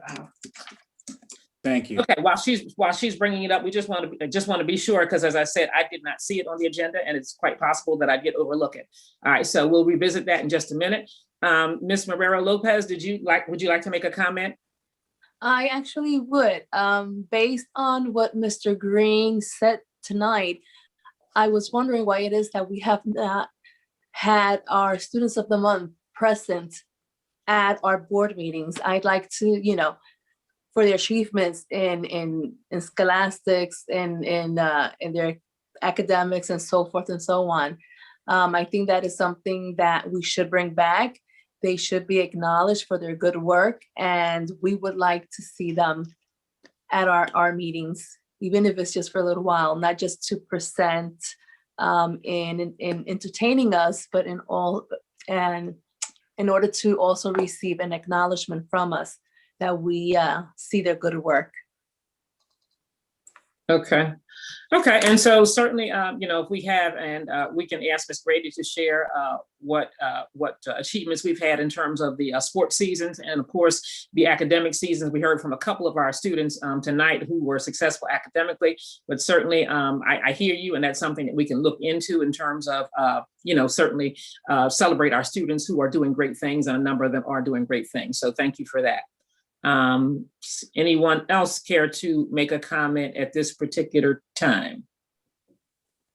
I would just like to follow up and sort of make sure that whether it's human resources or the superintendent are looking into this climate and culture situation. I think it's important for us to make sure that our educators are teaching in the right type of environment. Okay, so noted. Addie, is item K on the finance agenda. Okay, all right. If it's there, I'm good. I just did not see it, so thank you. Resolution to approve the strategic plan. Okay, I missed it, so thank you. Thank you for confirming that. Thank you. Okay. No other board members? Okay, all right. So then, that being said, again, we want to move right along, and we're moving now to board discussion and action on the consent agenda, which does include approval of the strategic plan and also the meeting minutes, the superintendent's recommendations on curriculum, instruction, human resources, finance, and facilities, and the addendums that we actually added at the beginning of the meeting, as well as the items that we pulled off the agenda at the beginning of the meeting, and the board policies that were listed for second reading, and the board regulations that were also listed for a second reading. And so if I could have if there are no additional comments, could I have a motion to approve those items on the agenda? Has there been a discussion on the preschool plan in your committee? Right. Was there a discussion on that preschool plan that's on the agenda? We were referenced to the preschool plan. It's not a new plan, it's updates. A few areas were updated on the plan. It's not a new plan. We thought it was a plan for next year, so it's not. It's a plan for remainder of 2021. Yeah, so it was a 5-year, and Jane, help me out with this. I believe it was it was a 5-year plan, and this was an update for the 21-22 school year. But I believe it began in the 19-20 school year. So it was just an update of what she gave 3 or so years ago. Okay, was it just an update to professional development, or it seemed like it was just professional development? It may have been other updates as well. It's a plan update for the school years 21-22. So it's certain things that was updated. Your PD was included, staffing. She updated some of her staff. What committee was this discussed in? Was it discussed in your operations or curriculum, or not yet? We didn't have a discussion. The plan was given to us pretty much the day before, and I asked the the operations committee to please read over the updates Okay, for so the 5-year plan, right? okay, so what somebody, okay, so we did look at that as a committee. Yes. Okay, I just want to make sure somebody looked at that. All right, thank you. Yes, we did. Okay, any other discussion? Any other discussion there? And I believe it's made available for all of us if you want to take a look. I don't think it was just available to the operations committee. So if you have questions, take a look when you get an opportunity. Okay. I was able to read through it. It's Okay. It's in our documents. Absolutely, absolutely, absolutely. Okay. Any other discussion or comments? All right, then. So can I have a motion to approve the agenda, please? So Motion to moved. approve the agenda. Second. Roll call, Jean Bowie. Absent Nicole Bouchois, Yes. Yolanda Lopez, Yes. Teron McKnight. Absent Gerald Trueheart, Yes. Jeannie Weeklam, Yes. Sade Williams, absent Addie Daniels Lane. Yes. Motion passed. Okay, thank you for that. Thank you for that. All right, so at this time we have old business, and the old business is a response to public concerns from a prior meeting, meeting being held on February the 22nd. And so, let me get my glasses. Excuse me. Okay, so again, the first issue was one concerning meeting the safety and academic needs of all students upon return to in-person instruction. The answer, we are meeting students' academic needs by utilizing data to tailor instruction, reorganizing instruction that synthesizes learning standards from most to least important, and design the school day to allow students opportunities for intervention or enrichment activities. We're utilizing digital platforms and software that allows students to learn in a virtual and a hybrid environment. All schools and non-educational facilities have been equipped with air filtration units, continued use of EPA-approved cleaning and disinfecting products. All staff and student desktops have protective shields, ongoing maintenance of existing building ventilation systems, HVAC and windows, mask, gloves, and facial shields are available for distribution as needed. Another concern arose regarding meeting the basic needs of all students, including the homeless, delivering meals to homeless families. The response, the homeless coordinator works in collaboration with Aramark staff to deliver meals 7 days a week to homeless families. In addition, the menu is revised to accommodate the residential settings. Donations are delivered to homeless families in cooperation with the homeless coordinator. Chromebooks and hotspots are provided to all students and delivered by staff of student services to those students who are homeless. Issues regarding the funding for gifted and talented program, and also a negative impact on students if the redistricting plan is deferred to the 22-23 school year. Funding, this is the response. Funding was allocated in the year 2020, the year 21-22 budget for the gifted and talented program. Class sizes will definitely continue to exceed at-risk guidance as long as the redistricting plan is postponed. Concern about aligning the number of people eligible to attend a school with the number of seats available in that school. Unless we do that, we'll continue to experience overcrowded classes. Additionally, the thought is that the redistricting allows us to add programs such as bilingual and special ed to more schools so that more students will be able to attend their neighborhood school. So that was that particular concern. Another concern was approached about the policy 8441 about liabilities for teachers who accompany an injured student to a medical facility, procedures not being followed when transferring teachers during the school year, disabling of real-time online comment chat during the board meetings, questions used in the online superintendent search survey did not properly reflect the pulse of the community. Policy 8441 requires the staff members to accompany a student to a medical facility in the event a parent isn't available. It is not a directive to transport a student. Policy 8441 is not designed to create any additional liability. Staff members are always bound by the traditional standards of care owed to the school, staff members to its students. Comments were disabled on Facebook and deleted on the Trenton YouTube channel. Moving forward, the comments will be allowed on both platforms, again with a disclaimer about appropriate language. The next concern was about violence in the community, and it wasn't something that was that a response was requested. Talking about the conversation with the SDA on the policy of a new school, possibility of a new school, and also the impacts and opportunities of legalized marijuana. All right, that's something we may need to discuss in the future. All right, next concern was the new administrators need training on protocols and procedures for dealing with concerns submitted on behalf of TESA members. Secretaries need standard operating procedures. Funds should be allocated to address facilities issues in the older school buildings. TESA members are awaiting a payout from an arbitration on a case that was submitted and won. The response: standard operating procedures were developed and prepared in collaboration with TESA membership. The procedures will be reviewed on Wednesday, March 24th during the Secretary's professional development. There are ongoing efforts to build, refresh, and renovate facilities to house and educate our student enrollment. Funding was also allocated in the, again, school year 21-22 budget to address facility issues in our aging buildings and on an ongoing basis. Finally, General Counsel's office has been working with TESA to resolve the outstanding legal matters. Next concern was technical issues in accessing tonight's meeting. Disabling of real-time comments made in virtual meetings.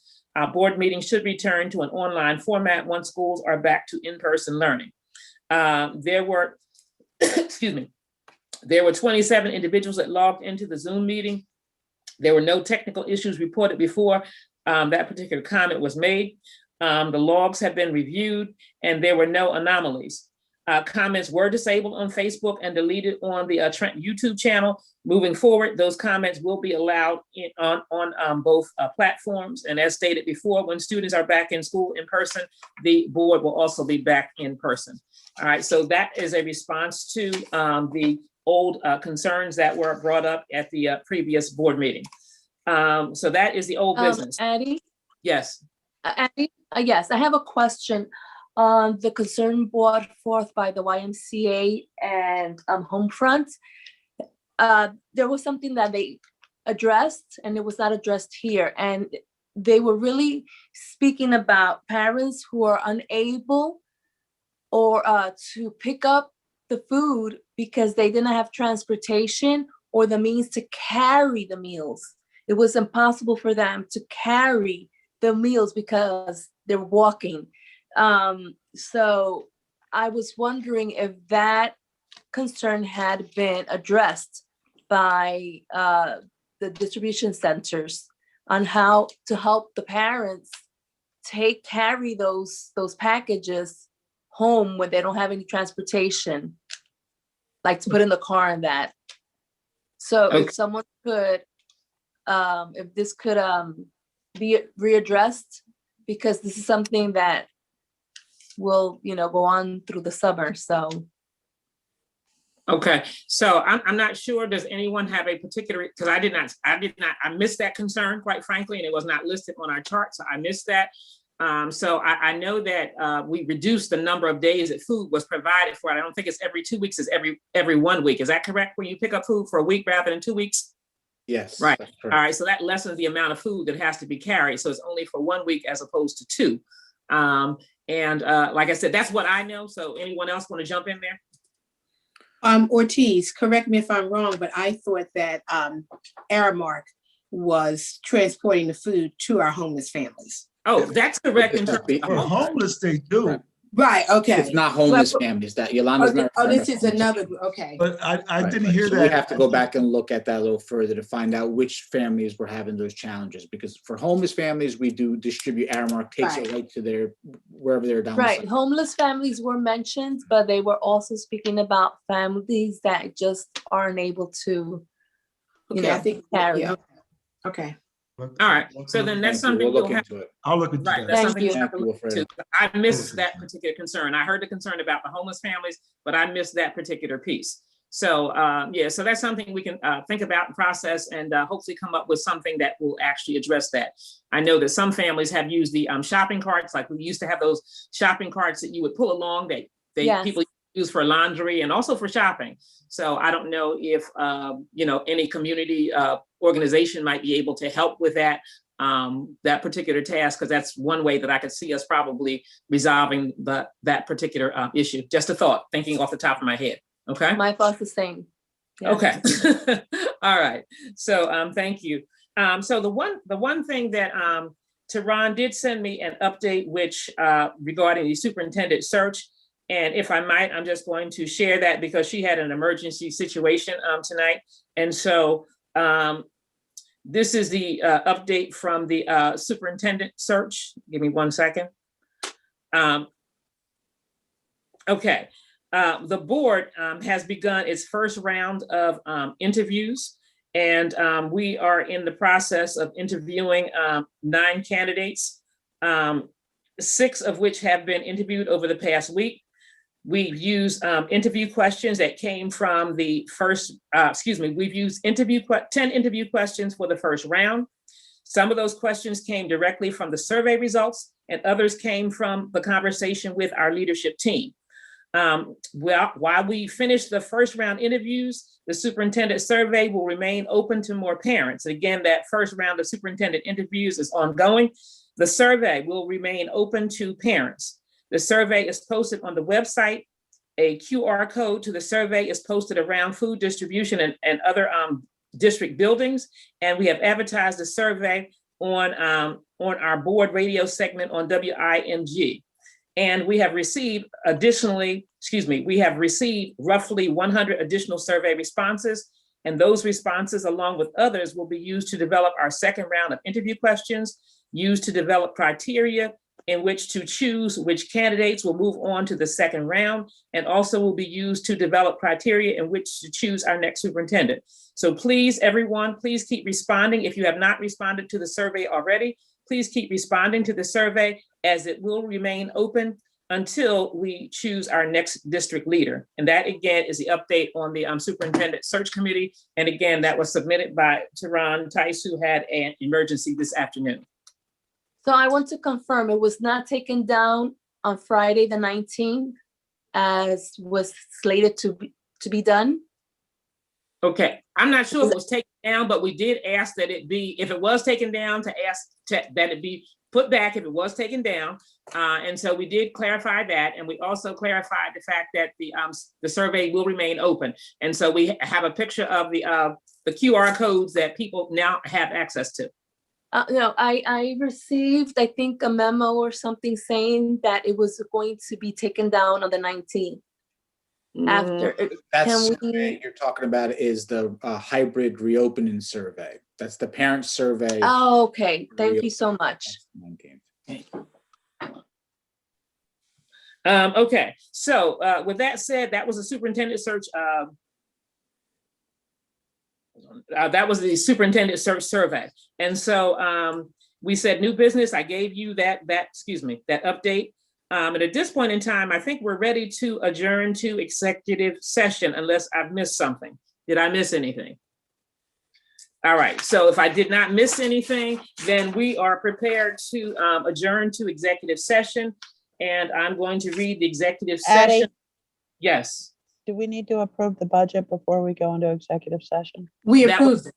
That was part of the consent agenda. Okay, that was part of the consent. That okay. I knew. Okay. Okay, that I knew was part of the consent agenda. I just overlooked the strategic plan being there.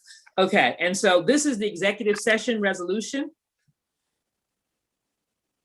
This is the executive session resolution for March 22nd, 2021. Whereas the Open Public Meetings Act, codified as NJSA 10-4-6, permits the exclusion of the public from a meeting under certain circumstances, and whereas the Trenton Board of Education is of the opinion that such circumstances presently exist, indicated as follows. Any pending or anticipated litigation or contract negotiations which the board is or may become a party to, and any matter falling within the attorney-client privilege to the extent that confidentiality is required to preserve the attorney-client relationship and allow the attorney to exercise his or her ethical duties as a lawyer. Matters captioned legal invoice. Number 2, special education litigation update discussion. And number 3, settlement agreement with J.H. Williams Enterprises Incorporated. Now, therefore, be it resolved, by the Trenton Board of Education, County of Mercer, State of New Jersey, that an executive session will be held on March 22nd, 2021 for the statutorily permissible purposes indicated in this resolution. Be it further resolved that action may be taken, may be taken by the board when it reconvenes in open session. Be it finally resolved that the minutes of the executive session with regard to the above subject matter shall be disclosed to the public at a later date, and to the extent that the same is not prejudicial to the interests of the parties involved, no longer adverse to the public interest, or does not endanger any individual's right to privacy. That was the executive session resolution, and I need a motion to adjourn to executive session. So moved. Second, Roll call, Jean Bowie, Yes. present, Nicole Bouchois, Yes. Yolanda Lopez, yes. Teron McKnight, absent, Gerald Trueheart, Yes. Jeannie Weeklam, Yes. Sade Williams, absent, Addie Daniels Lane. Yes. Motion to adjourn into exec session.